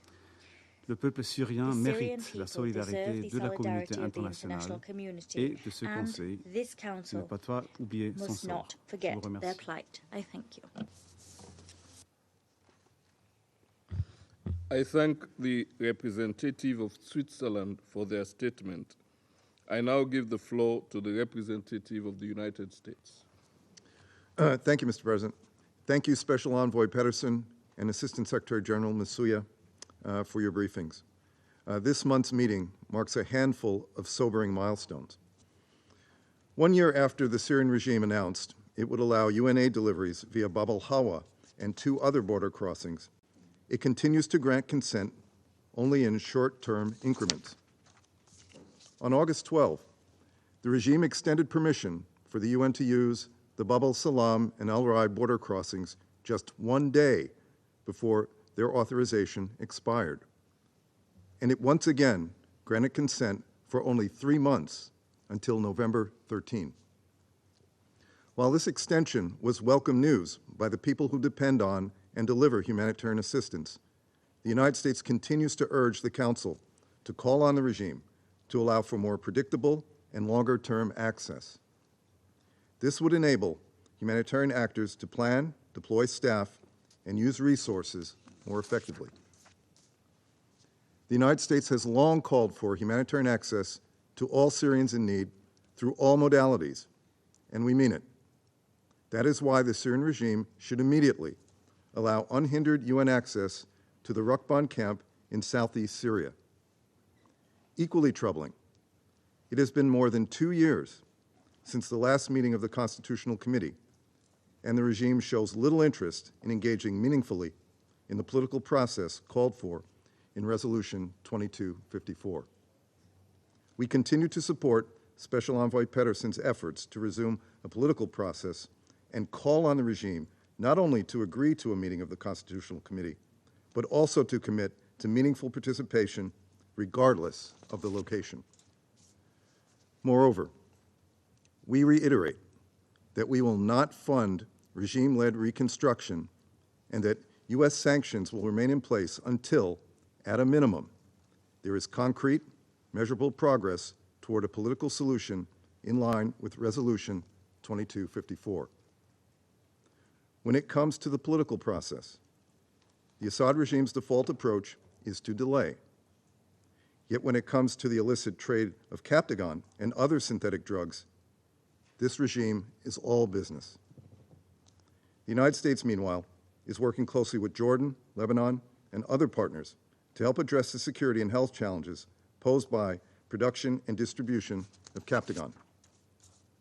We remind our partners in the region that normalization with the Syrian regime will not bring about an end to or a decrease in Captagon production. The international community must continue efforts to reduce Captagon production and trade emanating from Syria. Colleagues, 12 terrible years have passed since American journalist Austin Tice was abducted in Syria and held by the Syrian regime. The United States has repeatedly pressed the government of Syria to work with us so that we can, at last, bring Austin home. Today, I echo President Biden's call for his immediate release. Freedom of the press is essential, and journalists like Austin play a critical role in informing the public and holding those in power accountable. We stand in solidarity with Austin, his family, and all Americans wrongfully detained and held hostage abroad. And we will continue to do everything possible to advocate for their release and support their loved ones until they return home. More generally, we continue to support the Syrian people's calls for peace, dignity, security, and justice, and we support the exercise by Syrians of their rights of peaceful assembly and freedom of expression. Syrians have suffered for far too long, and their increasingly dire plight demands a robust response from the international community. We must recommit ourselves to providing the political will and collective action to help Syrians who are in desperate need. Thank you, Mr. President. I thank the representative of the United States for their statement. I now give the floor to the representative of the Russian Federation. Спасибо, господин председатель. Thank you, President. Благодарим I'd like спецпосланника to thank the Special по Envoy Сирии on Syria, господина Гейра Mr. Geir Петерсона Peterson, и помощника and генерального секретаря ASG по гуманитарным for вопросам Humanitarian Джойс Affairs, Joyce Мсую за Masuya, брифинги for по their ситуации в briefings on the Сирийской Арабской situation in the Республике. Syrian Arab Republic. К сожалению, ко Unfortunately, многим in известным addition to the проблемам, many well-known с которыми problems сталкивается faced эта by дружественная this страна, friendly country, добавилась there is непосредственная now проекция на the нее direct и на весь регион projection в целом of the беспрецедентной эскалации в unprecedented секторе Газа escalation in the из-за Gaza Strip продолжающейся военной операции and the Израиля. ongoing Israeli military operation having an Сирия impact напрямую on Syria страдает and the от entire длящейся region. уже Syria более is 10 directly месяцев suffering конфронтации from the more than зоны 10 months of палестино-израильского confrontation конфликта in и the от произвольных ударов Palestinian-Israeli ВВС conflict and the Израиля, arbitrary нарушений strikes of the положений Israeli Air международного Force права in как по violation of Сирийской provisions of Арабской international Республике, law, both on так и по Syria территориям and on соседних the стран. territories of neighboring countries. Чуть ли не каждую Almost неделю every израильская week, авиация наносит Israeli удары по Дамаску и aviation пригородам, carries а out также по strikes другим on сирийским Damascus and провинциям. the suburbs, and also on other Syrian provinces. Это грубые This is нарушения a grave суверенитета violation of the Сирии и sovereignty of положений Syria Устава and the ООН, provisions of the UN к Charter, которым to западные which члены Совета Western members of Безопасности the остаются Council безучастными. remain indifferent. Не сомневаемся, We don't что doubt если бы that речь if we were шла о talking лояльном им about a государстве, state loyal to them, а не о стране, and not не a боящейся country проводить that is независимую внешнюю политику, unafraid of carrying out its own independent foreign реакция policy, была бы совершенно the другой, reaction would be и они бы completely регулярно different, поднимали and they этот would сюжет в Совете regularly raise Безопасности this ООН. topic at the Security Council. Ярким примером A clear рисков example of the прослушивания risks спирали of a эскалации spiraling стал трагический escalation was the инцидент на tragic оккупированных incident on the Израилем сирийских Голланд, Israeli-occupied Syrian Majdan Golan Shams, in Majdan 27 Shams on the июля, 27th of July, унесший жизни 12 costing the детей. life of 12 children. Решительно We осуждаем strongly любые condemn акты any насилия против acts of гражданского violence населения. against civilians. Подобные трагедии These kind of могут воспламенить и tragedies без того can взрывоопасную hold атмосферу a в match to регионе an already и volatile стать atmosphere in спусковым the region крючком and для новой become a полномасштабной trigger войны for a на new Ближнем Востоке, full-scale war in the которую Middle необходимо East, избежать which любой must be ценой. avoided at all costs. Жаль, что этого It's a не shame that понимают this is наши not understood американские by our коллеги, American colleagues которые вслед за who, Израилем following творят в Сирии Israel, are беззаконие, fomenting не только lawlessness in нанося Syria, удары not по ее only территории, carrying out но и strikes on its используя для territory, but also дестабилизации и in order to раскачивания stabilize and внутриполитической stoke the социально-экономической political and ситуации в social стране economic situation in the террористов, country using окопавшихся за terrorists Ефратией и entrenched in the Артанцей, area beyond the в Euphrates которых and at незаконно Tanf, присутствуют американские where войска. American forces are illegally present. Another hotbed of terrorism is the Idlib de-escalation zone under control of the UN Security Council listed fighters of Hayat Tahrir al-Sham, who Washington are trying to shield from any criticism. Unfortunately, UN humanitarian entities are also playing into this, and they continue to maintain direct contact with these fighters and are afraid of calling things by their name. President, the end of foreign military presence, which is in violation of the sovereignty and territorial integrity of Syria, is an imperative for a sustainable stabilization in the country. We demand also a conditional end of airstrikes on Syrian territory. Without that, all efforts on a political resolution will be doomed to fail, and our discussions at the Security Council will go round in circles, becoming more and more reminiscent of the musings of medieval scholars. And so, from the statements from today's briefers, it's clear that the progress on the Syrian political resolution and resolutions 2254 in the current turbulent circumstances is still notably absent on our side. We continue to support the process for the political solution in Syria, led and owned by Syrians themselves with UN mediation. There is no alternative to this. We continue to advocate for direct inter-Syrian dialogue, and the Constitutional Committee remains the platform for this. However, we are convinced that the decision for the place for the next rounds of it to be held should be taken by Syrians themselves without external pressure or interference, as much as some would like to make this choice for them. President, against this backdrop, the humanitarian situation continues to hit new lows. Millions of citizens are still suffering from a lack of food. Over the last 5 years, the number of people facing problems, food-related problems, has tripled. There are still difficulties with medical services and ensuring acceptable sanitation. Over the last year, the cost of living has doubled in Syria. Many Syrians simply cannot afford to buy basic goods and necessities. At the same time, the international humanitarian assistance to Syria is still being held hostage to politicised approaches of the West, who are trying everything they can to undermine the position of the legitimate Syrian government. They're not interested in the recovery of the country and the return of hundreds of thousands of refugees to their homes. Alongside sanctions and plundering of Syrian natural resources, this is having an impact on civilian lives who are doomed to hunger and suffering. However, this does not add to the popularity of Washington and its allies in Syria, and indeed in the Middle East as a whole. The Arab public are fully aware of the true goals of American policy in the region. There was a recent report published by Envoy on the impact of unilateral sanctions. This was another clear proof not only of how the Western sanctions hammer is undermining the socio-economic development of Syria, but also how the collective West is ignoring this fact. Remember also there was another publication, the report of the Human Rights Council Special Rapporteur on the impact of unilateral coercive measures on enjoyment of human rights, Dovgan, following the visit to Syria in 2023, where she came to the unequivocal conclusion about the need for lifting unilateral restrictions. Whether the US likes this or not, the truth of the collective punishment of Syrians is bit by bit coming to light. On our side, we continue to flag the unilateral restrictions imposed by the US and European countries, which undermine the opportunities of Syria to recover, let alone enjoy sustainable development. Against this backdrop, it is perplexing that also the representatives of OCHA, UN OCHA, are not giving evaluations of ESQA report nor of the report of Ms. Dovgan, as if these publications didn't exist. The documents do cover questions that are directly within their remit, i.e. how sanctions hinder the implementation of humanitarian programs and related development projects. I would like to hear clear assessments from OCHA on this.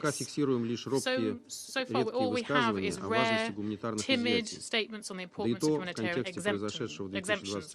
In the context of what happened in the context of the 2023 earthquake in Syria, we call on OCHA and its staff to be guided by the principles of neutrality, impartiality, independence, and humanity, and to publicly spotlight the difficulties that they are, both Syrians and humanitarians are facing carrying out their noble mission.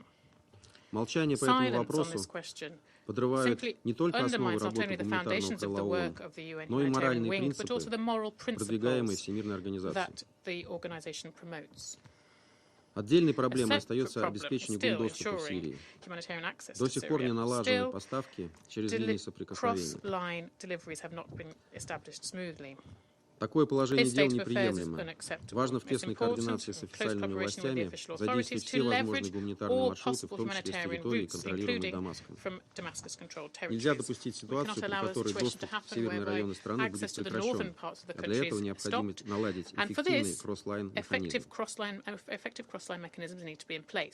Ситуация с временным закрытием в июле контрольно-пропускных пунктов на границе с Турцией из-за эскалации военных действий наглядно продемонстрировала возможные риски.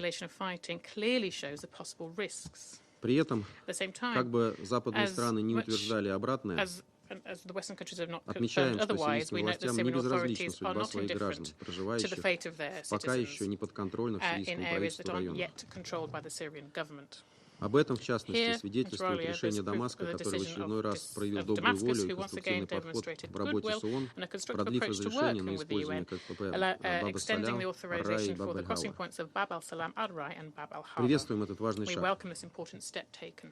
Господин председатель, залогом установления мира и безопасности как в Сирии, так и вокруг нее стал бы отказ Запада от своих твердолобых антидамасских установок и налаживание нормальных, равноправных и взаимоуважительных отношений с Сирийской Арабской Республикой. Отмечаем в этой связи позитивные подвижки в позиции ряда европейских столиц. Надеемся, что эти ростки дадут сходы и дополнят конструктивные сдвиги в нормализации отношений с Сирийской Арабской Республикой, предпринимаемые соседями Сирии по региону. От этого выигрывают и сирийцы, и все мы. Благодарю за внимание. I thank the representative of the Russian Federation for their statement. I now give the floor to the representative of China. President, I would like to thank Special Envoy Pedersen and Acting USG Masuya for their briefings. In light of the current situation, I would like to make 3 points. First, to firmly uphold Syria's sovereignty and territorial integrity, we call on parties concerned to exercise maximum restraint and to make concrete efforts to maintain stability of regional countries, including Syria. We urge Israel to cease its attacks on Syria and the foreign forces to end their illegal military presence in Syria. And we expect major powers outside the region to play a constructive role in easing the situation in the region. Second, to uphold the overall direction of a political solution to the Syrian issue. China supports Special Envoy Pedersen's efforts to continue to work with all parties in line with the Syrian-led and Syrian-owned principle and looks forward to the collaboration of the existing dialogue mechanisms, which, based on communication and consultations with the Syrian government, will give impetus to a political solution. A stable political process cannot be achieved without a favorable security environment. China supports the Syrian government's intensified counterterrorism efforts and calls on the international community to join forces in line with international law and Security Council resolutions to combat terrorist forces within Syria with zero tolerance. Third, to fundamentally improve the humanitarian situation in Syria. Thanks to the joint efforts of the Syrian government and the UN, the cross-border relief mechanism has been in stable operation. We urge the parties concerned to demonstrate flexibility and make efforts to resume cross-line relief operation. We call on donors to follow through on their aid commitments and to guarantee that humanitarian projects throughout Syria are adequately funded. Unilateral sanctions and the illegal plundering of resources have seriously weakened Syria's ability to recover economically and to develop socially, and therefore must be stopped immediately. Thank you, President. I thank the representative of China for their statement. I now give the floor to the representative of the Republic of Korea. Thank you, Mr. President. I'd like to thank Special Envoy Pedersen and Acting USG Joyce Msuya for their detailed briefings today. I also welcome the participation of representatives of Syria, Iran, and Turkey in the meeting. As highlighted in their remarks, the political and humanitarian situation in Syria remains dire. Today, I wish to emphasize the following points. First, the Republic of Korea expresses its strong support for the Special Envoy's efforts in pursuing step-by-step confidence-building measures based on Resolution 2254. The prolonged division and conflict have left many Syrians struggling for their survival. Recent reports of a resurgence in ISIL attacks, along with the violent clashes in northeast Syria, underscore the urgent need for renewed international attention and more concerted action by relevant parties and powers. We expect the Special Envoy's initiative will lay the crucial foundations for achieving a peaceful and sustainable resolution. Therefore, we call on all parties to actively participate in his initiative. Second, we call on all states to scale up humanitarian assistance to bridge the critical funding gap. Despite the Council's repeated call for an increase in funding for the Syrian Humanitarian Response Plan, it is deeply concerning that more than 3/4 of the requirements remain underfunded. For our part, Korea has more than doubled this year's pledge of humanitarian assistance from $12 million to $26 million for the Syrian people, including Syrian refugees in neighboring countries, as committed at the Brussels conference this May. Given the regional implications of Syria's multifaceted humanitarian crisis, we appeal to regional stakeholders to play a bigger role engaging on this issue to prevent further destabilization. Third, we urge all parties to take every measure to ensure unimpeded and sustained humanitarian access, as called by Resolution 2730. Even well-funded efforts may falter without such access. In this regard, we welcome the extension of Bab al-Salam and Arai border crossings for another 3 months, which has served as a lifeline for more than 1 million people in northwest Syria. We strongly advocate for an open-ended authorization of all crossing points to ensure greater predictability and continuity in humanitarian assistance at scale. Fourth, the issue of missing persons remains of paramount importance. As we approach the International Day of the Victims of Enforced Disappearance on August 30th, we are reminded of the urgent need to determine the fate of more than 100,000 missing people in Syria, the largest number since World War II. To help address this, the ROK contributed $10.9 million to the International Committee of the Red Cross. To achieve justice and reconciliation, we reiterate our support for the Independent Institution on Missing Persons in the Syrian Arab Republic, which was established by GA resolution last year, and look forward to the speedy implementation of the resolution, including the appointment of the head of IIMP. In closing, Mr. President, the Republic of Korea once again strongly urges all parties in the region to more enthusiastically explore common ground in order to identify a way out of the country's long-standing nightmare. I thank you. I thank the representative of the Republic of Korea for their statement. I now give the floor to the representative of Slovenia. Thank you, Mr. President. I thank Special Envoy Pedersen and OCHA Acting USG Msuya for their briefings. Mr. President, against the backdrop of escalating tensions that have engulfed the wider region, progress on a political solution in Syria is urgently needed. We have said it before, but it's worth repeating. Syria is not immune to the spillover effects of regional escalations, in particular the war in Gaza, which has had a direct impact on Syria. Continued violence in different parts of the country, the spikes in hostilities, and the resurgence of Daesh continue to kill, injure, and displace Syrians. The situation is far from sustainable. De-escalation and a nationwide ceasefire in Syria, in line with the UN Security Council Resolution 2254, is needed more than ever. In my intervention, I will focus on 3 points. Firstly, the situation is becoming more dangerous and unpredictable with each passing day.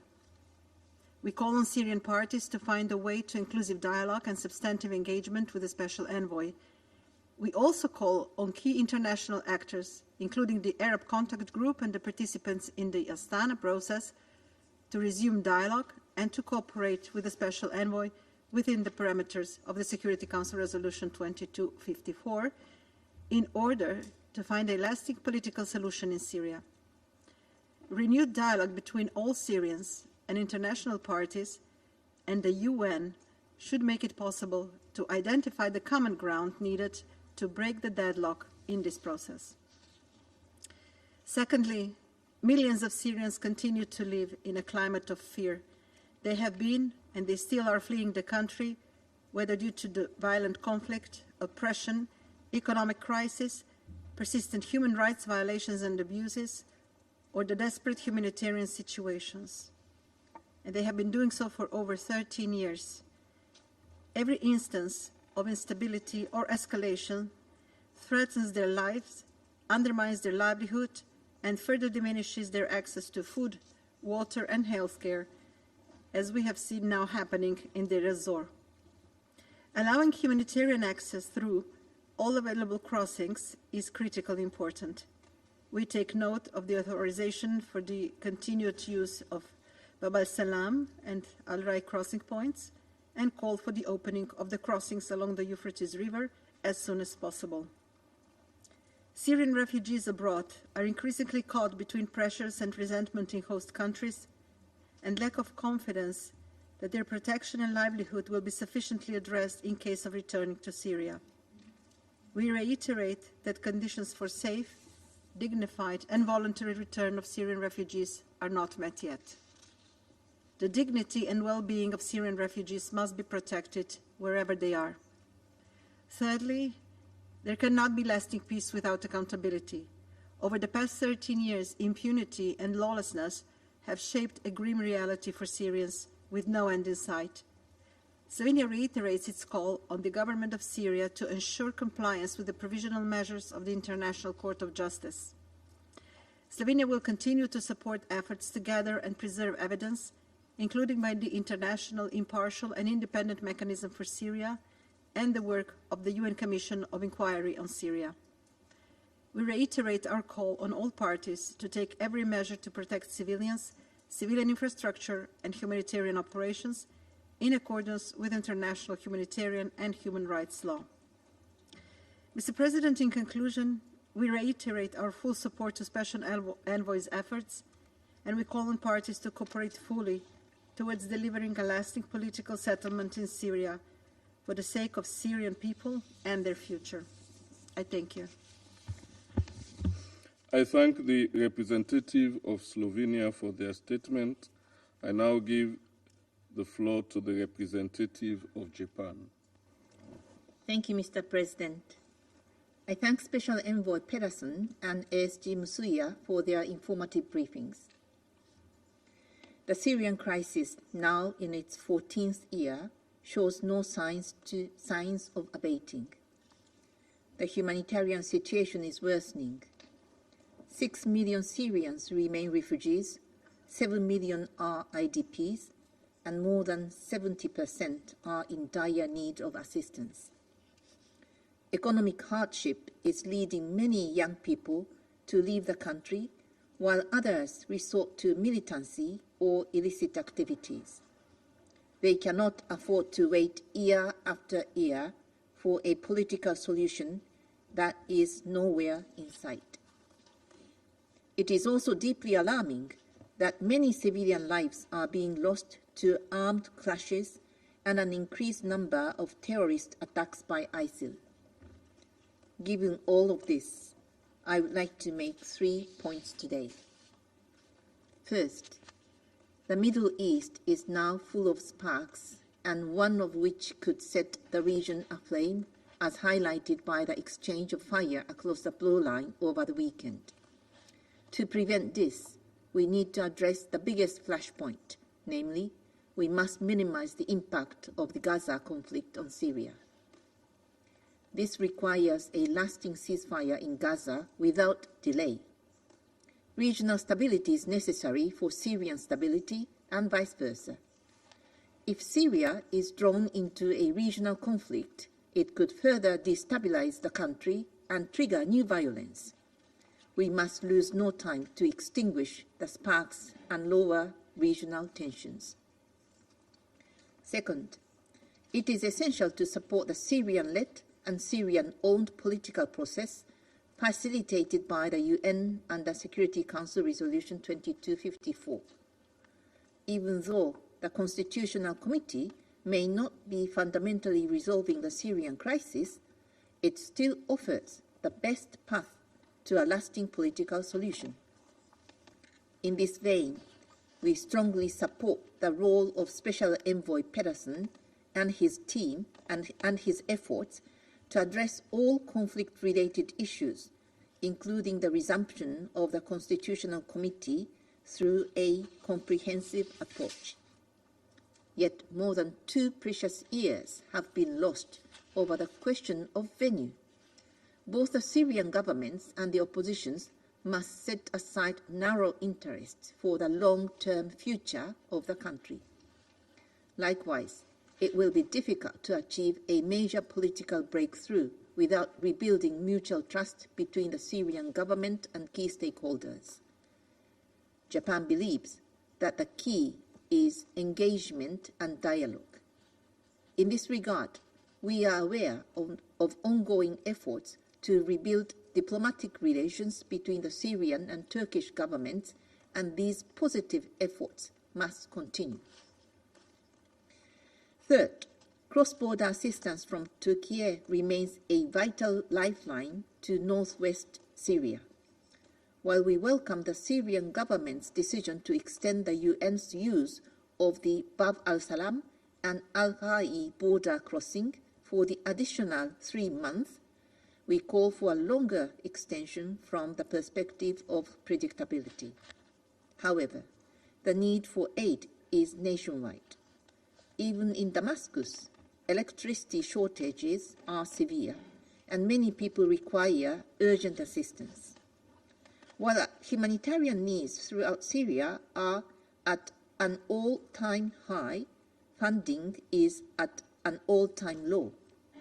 Therefore, the humanitarian response to Syria must be conducted more efficiently than ever before. It is critically important for the international community to support the livelihood and living conditions of the Syrian people through early recovery and resilience assistance with medium to long-term impact in areas such as education, healthcare, water, and electricity. We strongly support the UN-led development of an early recovery strategy and the creation of an early recovery trust fund.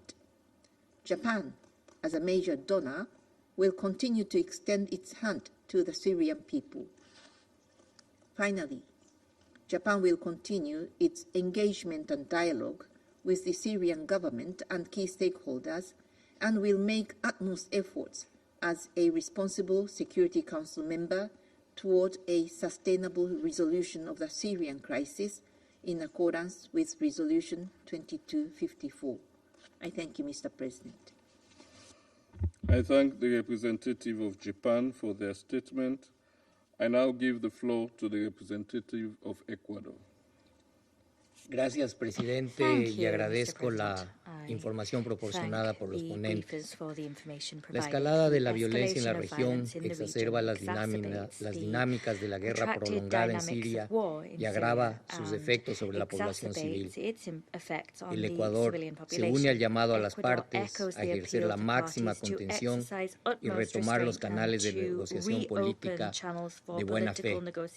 Siria necesita reactivar el diálogo político plural, fomentar la confianza y promover la desescalada de la violencia y sus efectos desestabilizadores para la paz y seguridad de la región. Durante varios meses hemos escuchado del enviado especial Pedersen la importancia de motivar el compromiso de los actores para reiniciar las reuniones del Comité Constitucional y destrabar el estancamiento político en Siria. Reitero el apoyo del Ecuador a toda iniciativa que persiga la implementación plena de la Resolución 2254, el diálogo plural e inclusivo, con la participación de todos los sectores sociales y políticos, el enfoque cooperativo para enfrentar el terrorismo y el extremismo violento y las acciones para facilitar el acceso de ayuda humanitaria a la población civil. Las necesidades humanitarias derivadas del conflicto se complejizan en muchos sentidos. La escasez de agua, el colapso de infraestructura crítica, la crisis de financiamiento y la precariedad de la situación económica dan cuenta de la grave situación que encara la población siria, como lo hemos escuchado esta mañana. Las personas en condición de desplazamiento, en particular mujeres y niñas y personas con discapacidad, así como los refugiados sirios en terceros países, son más vulnerables y dependientes de la asistencia humanitaria. Enfrentar amenazas comunes y promover cooperación para el desarrollo es una necesidad en el marco de un enfoque regional de lucha contra el terrorismo y otros desafíos. Deben cesar las prácticas que vulneran los derechos humanos. Sigue pendiente la respuesta sobre el destino de más de 100,000 personas desaparecidas y detenidas de manera arbitraria. Urge que las deliberaciones de este Consejo se concreten en acciones que faciliten el trabajo diplomático del enviado Pedersen y motiven la voluntad política de los actores con la finalidad de alcanzar la paz y la seguridad en la región, recuperar el Estado de Derecho y alcanzar condiciones de bienestar para el pueblo sirio. Gracias. I thank the representative of Ecuador for their statement. I now give the floor to the representative of Guyana. Thank you, Mr. President. I'm honored to deliver this statement on behalf of the A3+, namely Algeria, Mozambique, Sierra Leone, and my own country, Guyana. We thank Mr. Geir Pedersen and Ms. Joyce Msuya for their valuable briefings.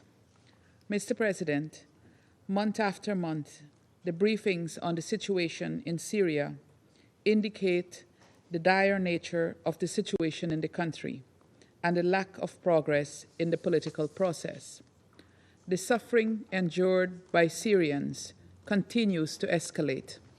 There is but a faint glimmer of hope that conditions will improve and that displaced Syrians will soon be able to return to their homes.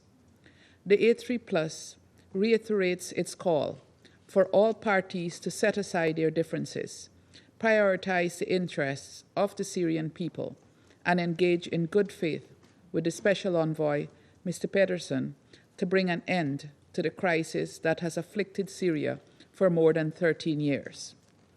We believe that it is the inalienable right of Syrians to decide the future of their country, and that the international community should provide the requisite support in their pursuit of a better future. The A3+ reaffirms its unwavering commitment to a Syrian-owned and Syrian-led political process that would provide a lasting and sustained political solution to the Syrian crisis in accordance with Resolution 2254. The A3+ renews its call for the respect of Syria's sovereignty, independence, and territorial integrity, and condemns all violations thereof. We urge all actors to exercise maximum restraint and avoid any further escalation. The situation in Syria is still fragile and may deteriorate at any moment, given the current dynamics in the region. The A3+ has followed with deep concern the fighting in the Deir el-Zor governorate that resulted in the loss of 25 civilian lives, injury to 28 persons, and the temporary displacement of families.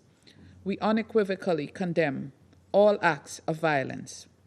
It is in no one's interest, particularly not that of the Syrian people, for Syria to experience a resurgence of violence, especially at a time when the looming threat of a regional war is imminent and the real risk of terrorism re-emerging. The A3+ reiterates that combating terrorism is a collective responsibility and calls for enhanced cooperation in this regard. Mr. President, the worsening humanitarian situation in Syria has been compounded by the unilateral sanctions imposed on the country. At present, 70% of Syrians are in need, with women and children being the most impacted. We note that while the scale of needs in Syria continues to increase, funding for the humanitarian response plan is at its lowest level, 24%. Moreover, with 16.7 million people in need, aid reaches only 2.7 million people per month. The A3+ urges donors to honor their commitments and fund the humanitarian response plan, enabling the humanitarian community to improve the lives of the 12.9 million people who are food insecure. Mr. President, we welcome the decision of the Syrian government to extend the authorization for the use of Bab al-Salam and al-Rayy border crossings and call for the utilization of all available means, including cross-border and cross-line mechanisms, to ensure the delivery of humanitarian aid to those in need. While humanitarian action is crucial, Syrians cannot rely solely on international aid. The A3+ believes that all measures should be taken to allow the Syrian economy to recover, improve the livelihood of Syrians, and facilitate the safe, voluntary, and dignified return of Syrian refugees and internally displaced persons to their homes. We call for the protection of Syrian refugees everywhere and condemn the attack that cost the lives of 10 refugees in Lebanon on August 17th. In conclusion, Mr. President, the status quo in Syria will only prolong the suffering of the Syrian people. If we do not contribute to ensure a political settlement of the crisis that has ravaged their country for 13 years, we risk failing the Syrian people. For this reason, the A3+ calls upon all Syrians to engage without further delay in the efforts of the Special Envoy and make necessary compromises to reach a political solution to the Syrian crisis. Together, we should help the Syrians to build a better future for Syria and its people. I thank you. I thank the representative of Guyana for their statement. I now give the floor to the representative of Malta. Thank you, Mr. President. I also extend my gratitude to Special Envoy Pedersen and Acting USG Msuya for their comprehensive briefings. As we have heard today, Syria remains trapped in a desperate crisis. The presence of non-state actors, foreign military forces, and active conflict zones continues to expose civilians to serious humanitarian and human rights consequences. Malta is profoundly alarmed by the escalating violence between the country's borders. The clashes in the governorates of Deir ez-Zor and Al-Hasakah, coupled with the ongoing shelling across front lines, are exacerbating an already dire humanitarian and protection situation on the ground. This violence is severely restricting population movement, displacing families, and hampering access to essential services. The ongoing illegal Israeli airstrikes on Syrian territory further threaten regional escalation with potentially catastrophic consequences. As always, it is Syrian men, women, and children who bear the brunt of this relentless violence. Women and girls remain subject to indiscriminate attacks, detention, and enforced disappearances. Growing numbers of widows and female heads of households report facing challenges accessing housing, their property rights, and inheritance. Early and forced marriages are increasing, both to alleviate financial hardship or in response to increasing sexual violence. Malta calls on all parties in Syria to engage meaningfully with the UN to end and prevent these violations and to fulfill their obligations under international law. Mr. President, Malta welcomes last month's UN-brokered agreement with Damascus to extend the authorization of Bab al-Salam and al-Rayy crossings. These serve as a crucial lifeline delivering essential humanitarian aid to over 1.1 million people each month in the Northwest. We continue to advocate for the authorization and operation of all crossings for as long as humanitarian needs persist. We reaffirm our support for all aid delivery modalities that utilize the most direct routes, including cross-line operations. While the increase in funding for the UN's humanitarian response plan is encouraging, it is concerning that the response remains only 24.1% funded. Additional resources are urgently needed to prioritize early recovery, resilience, and livelihood programs. These are essential for fostering sustained and dignified living conditions for the Syrian people. Mr. President, the continued delay in resuming the work of the Constitutional Committee only deepens the chasm between Syria's crisis and the possibility of a just and lasting peace. Malta once again urges all parties, particularly Damascus, to return to the negotiating table with genuine intent for the future of Syria. There is no viable path to credible and meaningful progress outside Resolution 2254. Enhanced engagement with the Special Envoy and his good offices is vital, including sincere participation in his Steps for Steps initiative. We also underscore the importance of ensuring the full, equal, meaningful, and safe participation of women at every stage of the political process. A tragic hallmark of Syria's brutal conflict has been the issue of those missing, disappeared, and arbitrarily detained. Progress and cooperation in this area would provide closure to hundreds of thousands of grieving families and demonstrate a genuine commitment to accountability for crimes committed. In this regard, Malta reiterates its strong support for the UN's independent institution on missing persons in Syria. We urge that its mandate be carried out in a gender-responsive and survivor-centered manner. For Syrian refugees who wish to return, we reaffirm that all returns must be voluntary, safe, and dignified. We are concerned by recent reports of forcible returns to Syria from the region and stress that Damascus has the responsibility to ensure the rights, safety, and security of all returnees. In conclusion, Mr. President, Malta once again emphasizes the critical need for all parties involved in this conflict, along with their international supporters, to seek compromise. Leadership and vision are urgently required to bridge the divide. I thank you. I thank the representative of Malta for their statement. I now give the floor to the representative of France. Monsieur le Président, je remercie Geir Pedersen et Joyce Msuya pour leurs interventions. La France rappelle sa vive inquiétude face à la montée des tensions au Moyen-Orient. La possibilité d'une extension de ces tensions à la Syrie aurait des conséquences dramatiques, surtout dans un contexte où les violences en Syrie se poursuivent, comme l'ont montré les récentes attaques contre la coalition internationale contre Daesh, que nous condamnons, ou l'expansion du trafic de Captagon et la résurgence de Daesh. Je me permets de le rappeler de nouveau dans le contexte actuel, seule une solution politique fondée sur la mise en œuvre de la résolution 2254, dans tous ses aspects, permettra de parvenir à une paix juste et durable en Syrie. Sur cette base, la communauté internationale se tient prête à explorer avec le régime syrien toutes les perspectives susceptibles de ramener la stabilité en Syrie. Nous soutenons à ce titre les efforts de Geir Pedersen. C'est à la condition de progrès tangibles, dans un processus politique crédible et inclusif, que les sanctions que nous avons adoptées pourront être levées et que nous pourrons envisager de financer la reconstruction.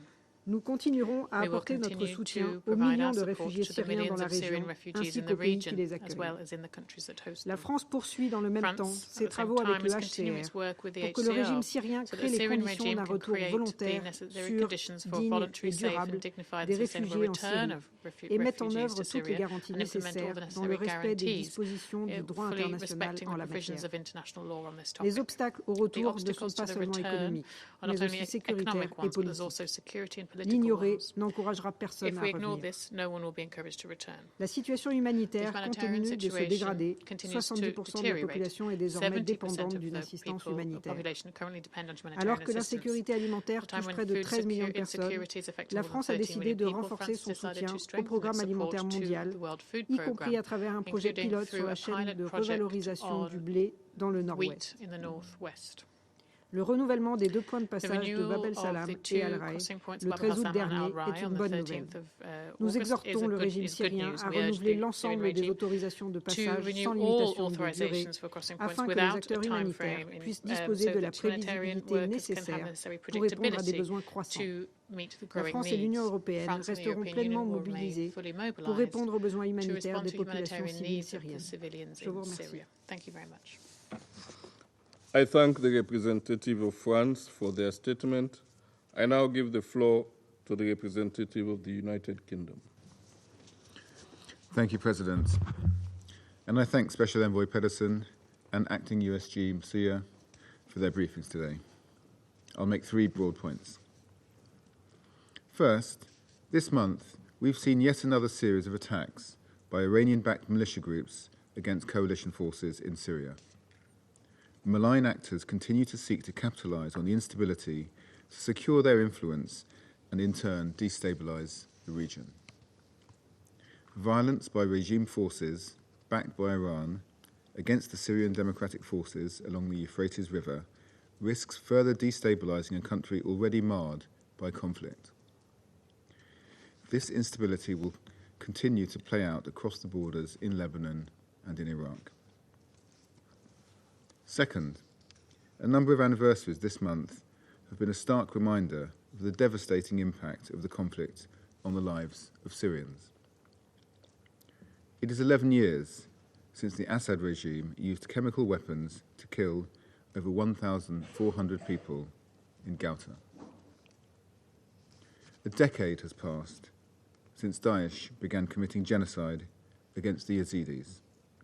And I want to highlight the plight of missing Yazidi women and of the families that have been torn apart by these horrendous acts.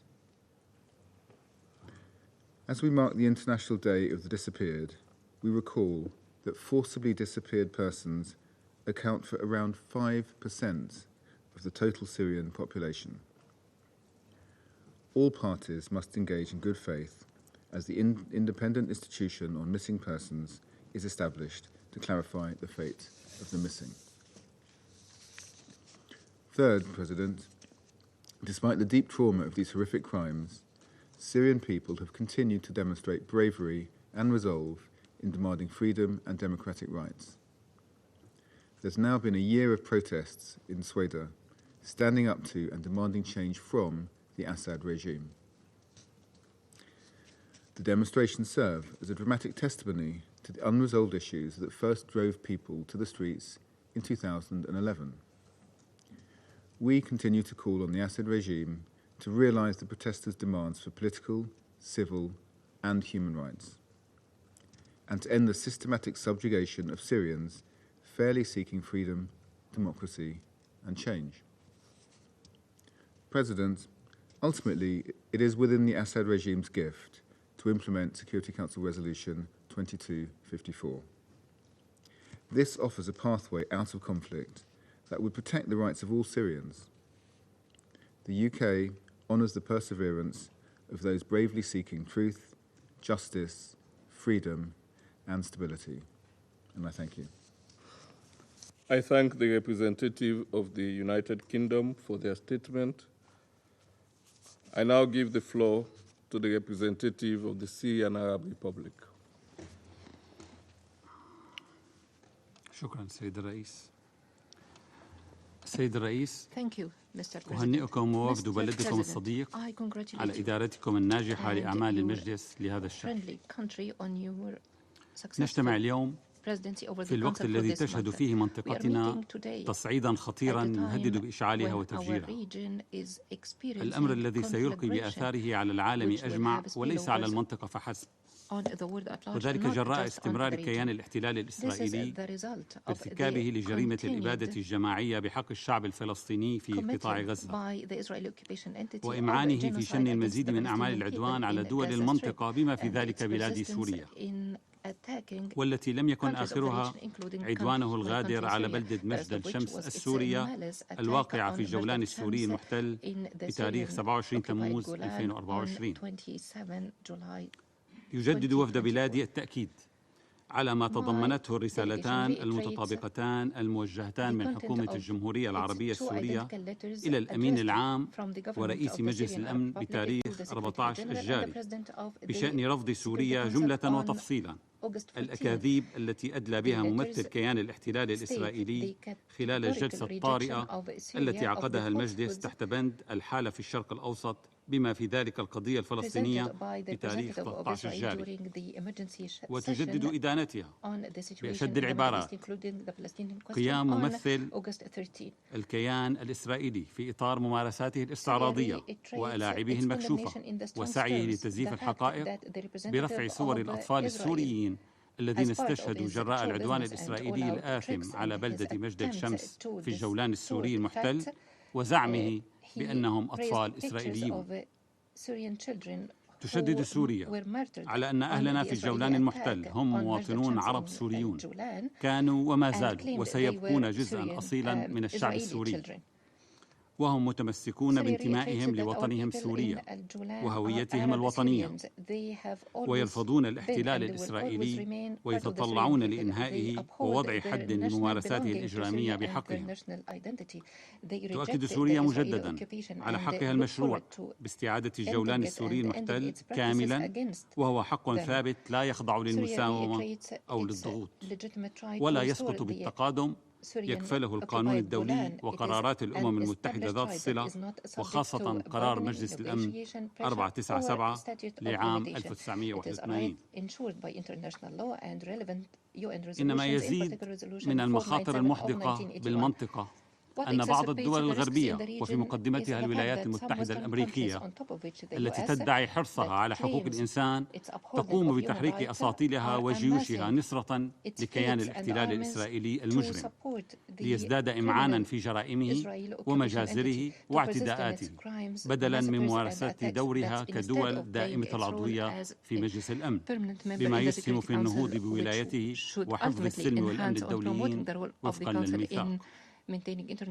السيد الرئيس، تواصل الحكومة السورية خطواتها للارتقاء بالوضع الإنساني وتوفير الخدمات الأساسية للسوريين ومتابعة عملية تحديث البنى الإدارية والتشريعية. وفي هذا السياق صدر الشهر الماضي المرسوم التشريعي رقم 19 الذي نص من بين جملة أمور على إحداث المجلس الوطني لشؤون الأشخاص ذوي الإعاقة ليكون الجهة المخولة بكل ما يتعلق بشؤونهم بما في ذلك حمايتهم وضمان الدمج الشامل لهم في المجتمع وتلبية احتياجاتهم المختلفة وتوفير الحماية الاجتماعية والبنى التحتية المناسبة لهم وضمان مشاركتهم في الحياة السياسية والعامة. كذلك تواصل الحكومة السورية نهجها الإيجابي وتعاونها البناء مع الشركاء في العمل الإنساني والتنموي، وتستمر في تقديم الدعم والتسهيلات اللازمة لعملهم، حيث قامت بتجديد الإذن الممنوح للأمم المتحدة لاستخدام معبري باب السلامة والراعي الحدوديين ل3 أشهر إضافية، وذلك لتيسير وصول المساعدات الإنسانية لمستحقيها من المدنيين السوريين في شمال غرب سوريا. سيد الرئيس، في الوقت الذي احتفل فيه العالم باليوم العالمي للعمل الإنساني، فإن بلاد سوريا ما تزال تعاني من قيام بعض الدول الغربية بتسييس العمل الإنساني وعرقلته من خلال حجب التمويل وربطه بشروط سياسية خدمة لمصالحها على حساب أمن واستقرار ومعيشة الشعب السوري، وذلك عبر سياسات عدائية ألحقت ولا تزال ضررا بالغا بجهود الحكومة السورية ذات الصلة وبقدرة الأمم المتحدة ووكالاتها المتخصصة على الاطلاع بولايتها ودعم صمود السوريين وتعزيز مشاريع التعافي المبكر في القطاعات الأساسية التي أشارت إليها قرارات مجلس الأمن. وهي الصحة والتعليم والمياه والكهرباء والإيواء. السيد الرئيس، قبل عام ونصف تعرضت سوريا لزلزال مدمر. آنذاك ولغياب الآليات والمعدات الحديثة بسبب التدابير القسرية الانفرادية، اضطر الكثير من السوريين للحفر بأيديهم محاولين العثور على أحبتهم لإنقاذهم من بين الأنقاض.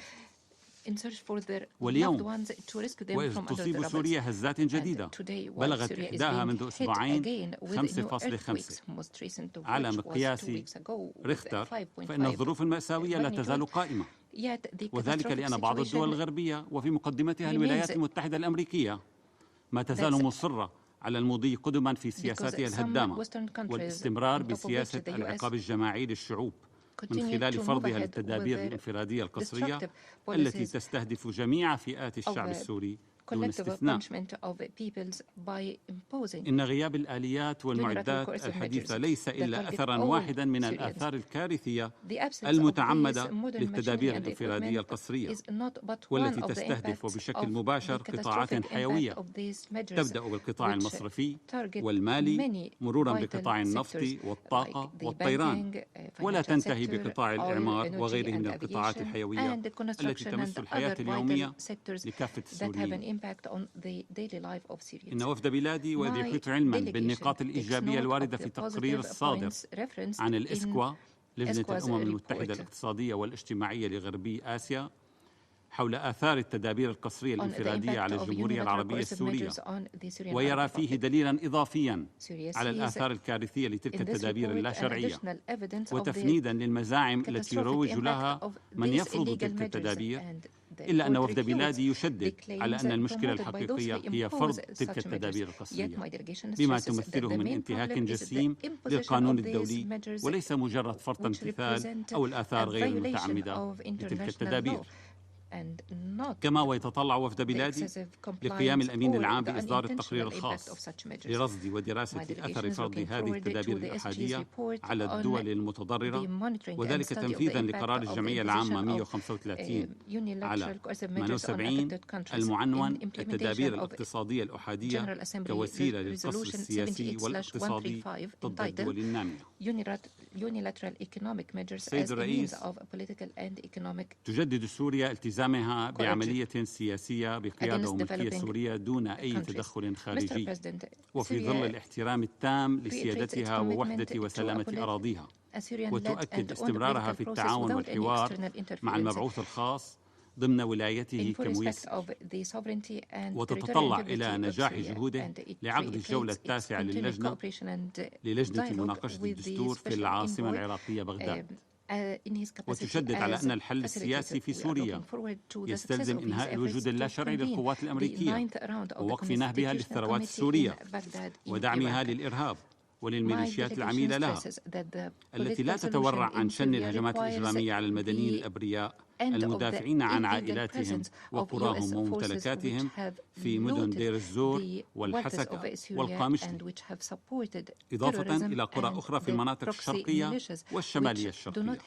بدعم مباشر من القوات الأمريكية المتواجدة على أجزاء من الأراضي السورية بشكل غير شرعي.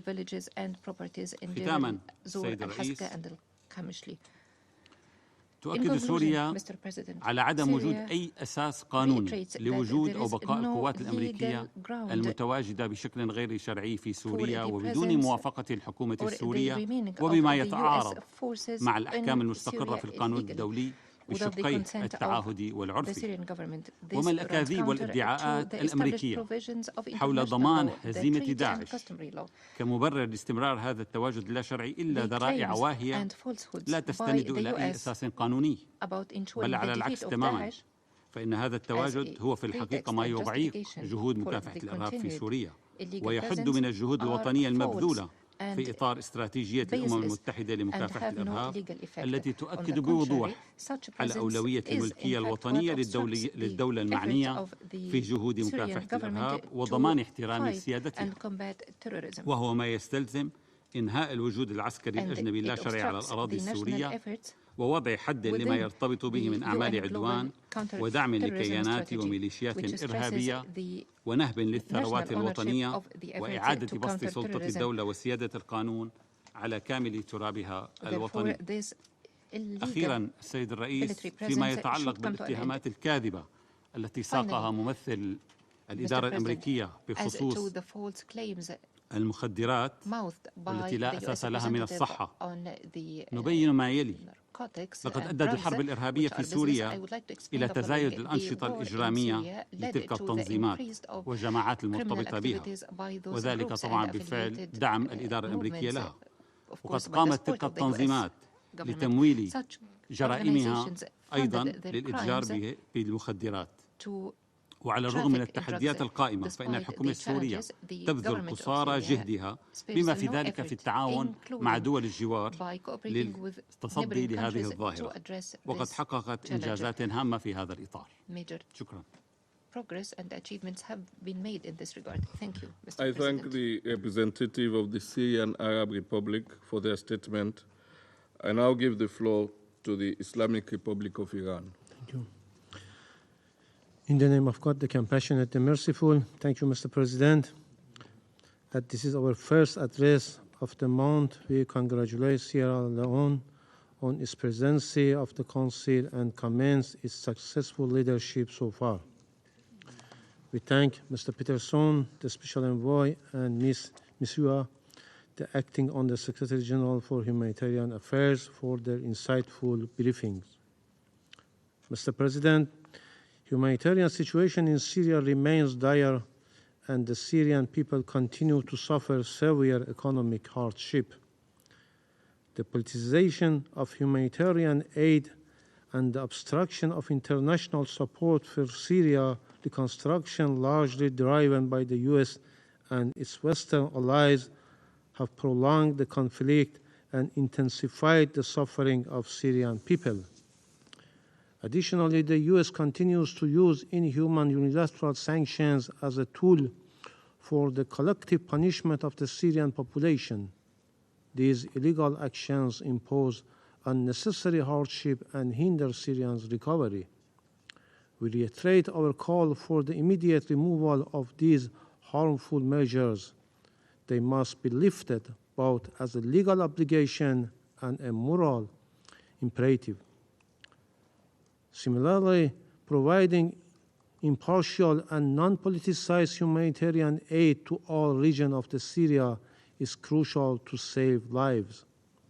Early recovery projects should be prioritized to offer comprehensive support and help communities rebuild and strengthen their resilience. Facilitating Syrians' reconstruction and ensuring the safe return of refugees and IDPs to their original places of residence must be integral to any comprehensive solution to the current conflict in Syria. The interests of millions of Syrian refugees should not be manipulated for political purposes by certain countries. Delaying their return only prolongs their suffering and places an undue burden on neighboring countries. Iran welcomes the Syrian government's decision to extend UN access to Bab al-Salam and Al-Rai crossing for an additional 3 months until 13 November. As well as the extension of access to Bab al-Hawa crossing for an additional 6 months implemented last month. Mr. President, we strongly condemn Israel's ongoing aggression against the sovereignty and territorial integrity of Syria, targeting civilians and civilian infrastructure, as well as its continued occupation of Syrian Golan. Israel's malicious activities in the region pose a serious threat to international peace and security. With ironclad support from the United States and the political support of the UK, the occupying regime of Israel continues its daily atrocities and systematic war crimes against the people of Palestine in Gaza and the West Bank, and violates the sovereignty and territorial integrity of Lebanon with full impunity. The Security Council must condemn unequivocally the rough regime of Israel for its malevolent activities in the region and take decisive actions to force this terrorist regime to end its occupation on Syrian Golan, cease all acts of aggression against Syria and Lebanon, and stop ongoing genocidal war against Palestinian people. Mr. President, we share the view expressed by the representative of the Syrian Arab Republic that any political solution must include ending the illegal presence of U.S. forces, halting their exploitation of Syrian resources, and stopping their support for terrorist groups and militias. The recent attacks and violence committed by U.S.-backed militias and terrorist groups against innocent civilians in Deir ez-Zor, Al-Hasakeh, and other areas in the eastern and northeastern region are alarming. Mr. President, Iran is committed to a political resolution of the Syrian crisis. We support the efforts of the Special Envoy and commend his active engagement with all parties involved in resolving the conflict. Iran strongly advocates for prompt resumption of the Constitutional Committee meeting and support efforts to hold the 9th round of constitutional discussions in Baghdad, Iraq, as its option has gained support from most parties. Furthermore, Iran, aligned with Astana former partners Russia and Turkey, remains dedicated to achieving long-term normalization in Syria. In this context, we fully support the resumption of Syrian-Turkish dialogue, recognition its importance in these broader efforts. In conclusion, Mr. President, I would like to highlight the responsibility of the United States for the current situation in Syria and the region. The illegal presence of U.S. forces is the primary source of instability and insecurity in Syria, providing cover for terrorist groups to strengthen their positions and commit further atrocities. It violates Syrian sovereignty, territorial integrity, international law, the UN Charter and Security Council resolutions, including Resolution 2254. The claim of fighting terrorism cannot in any way justify these egregious violations. Yet, instead of taking concrete action to stop these severe violations, the United States continues its violation and at the same time stand by Israel and actively provide it with substantial military, intelligence, financial support, and diplomatic cover to continue its atrocious crime against other nations of the region. I thank you. I thank the representative of the Islamic Republic of Iran. I now give the floor to the representative of Turkey. Thank you, Mr. President. I also thank Special Envoy Pedersen and Acting Under-Secretary General Musuya for their briefings. 13-year conflict in Syria caused immense sufferings for millions of Syrians who are faced with restricted political space, worsening economy, mass displacement, terrorism, violence, and ever-deteriorating humanitarian situation. These multiplying crises could have been avoided if the root causes of the conflict had been timely addressed in line with the UN Security Council Resolution 2254. Unfortunately, not only the Syrian crisis has not been resolved, but the region has now been plunged into grave and complicated turmoil. At this critical juncture, it should be a key priority for all to keep Syria out of further spiral of regional violence. The gravity of the situation in the Middle East should be a wake-up call, exposing the urgent need of a durable settlement of the Syrian conflict. Inside and outside Syria, all actors have to face this reality and avoid treating the Syrian crisis as a frozen or post-conflict situation. The only permanent solution lies in a Syria that is governed by the will of all Syrians with its territorial integrity and unity. preserved. A durable settlement is not possible unless all relevant actors put forward a common effort and a common vision focused on 4 priorities. They are namely, first, revitalizing the political process through convening the Constitutional Committee without further delay. Unfortunately, obstruction continues on this. Second, creating conducive conditions for the safe, voluntary, and dignified return of Syrians to their country. Third, combating separatist terrorism to preserve the territorial integrity and unity of Syria.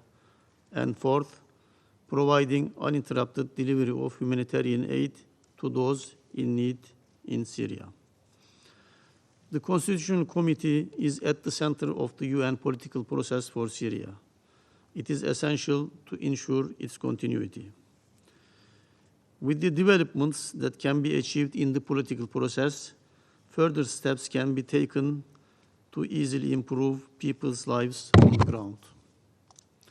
Mr. President, there are alarming developments in northeast Syria that should be a source of deep concern for everyone who genuinely care about preserving the unity and territorial integrity of the country.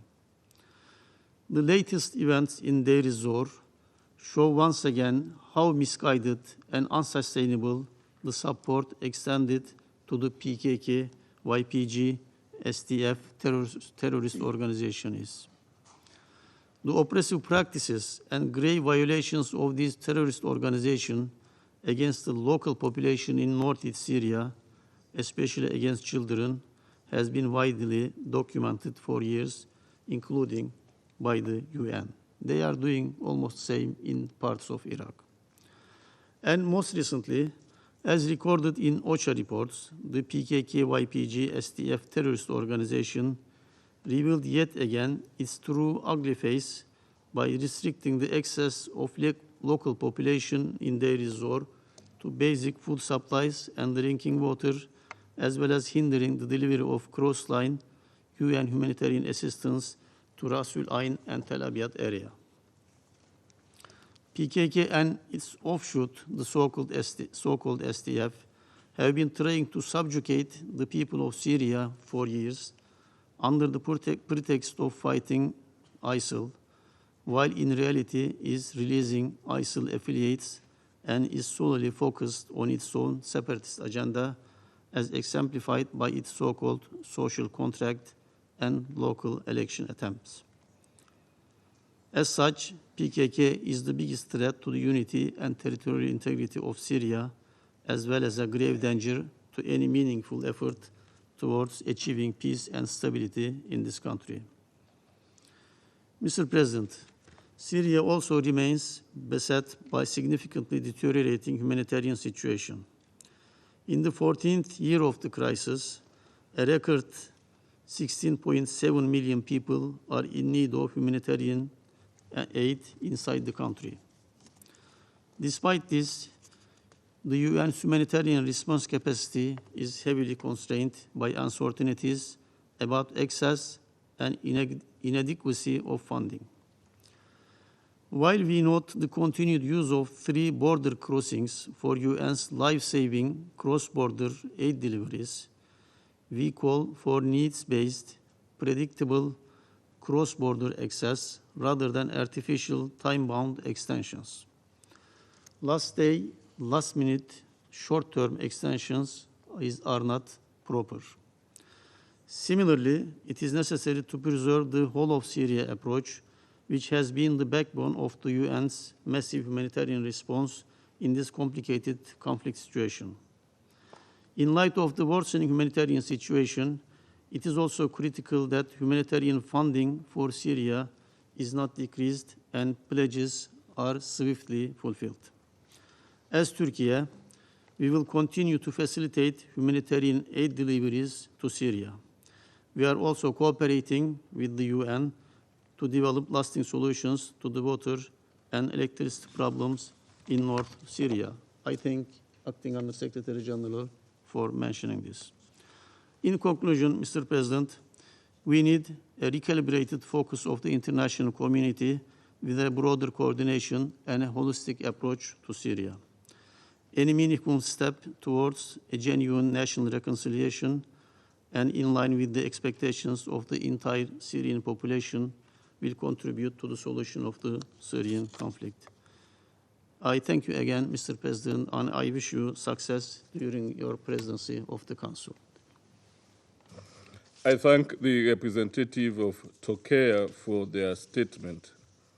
The representative of the United States has asked for the floor to make a further statement.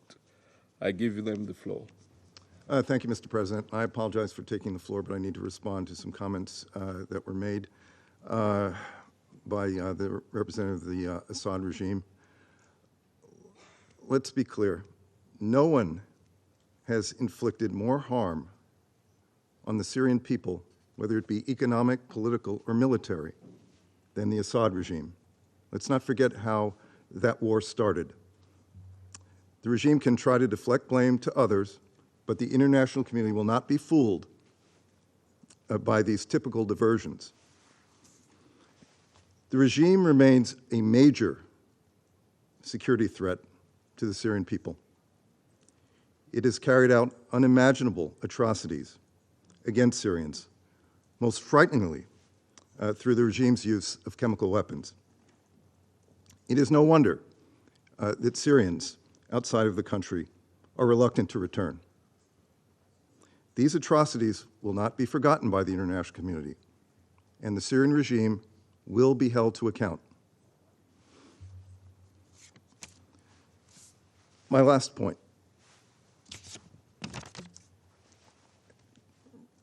Some here made the point that the U.S. is plundering Syria's resources.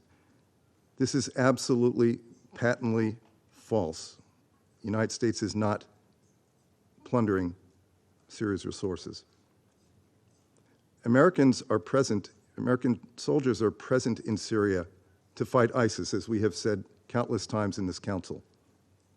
So I would call on those who continue to make these false charges about what the U.S. is doing in Syria to end these false accusations and hold themselves accountable for what they have done to the Syrian people and the prospects for Syria's future. Thank you, Mr. President. I thank the representative of the United States for their statement. The representative of the Syrian Arab Republic has asked for the floor to make a further statement. I give them the floor. شكرا سيد الرئيس على إعطاء الكلمة. Thank you, Mr. President, for لقد giving me the floor. اعتدنا على الأكاذيب والادعاءات We are الباطلة التي used يسوقها to the ممثل lies and الإدارة the false الأمريكية. allegations رغم put forward by the أن representative الجميع of يعرف the أنه U.S. أنه لا administration. يوجد أي أساس قانوني Everyone لتواجد knows that there is no قواته legal في basis بلاده for the presence of متذرعا his country's troops in my country بمكافحة under the وهزيمة pretext داعش. of كل fighting الأحوال شرحت هذا قبل Daesh. قليل.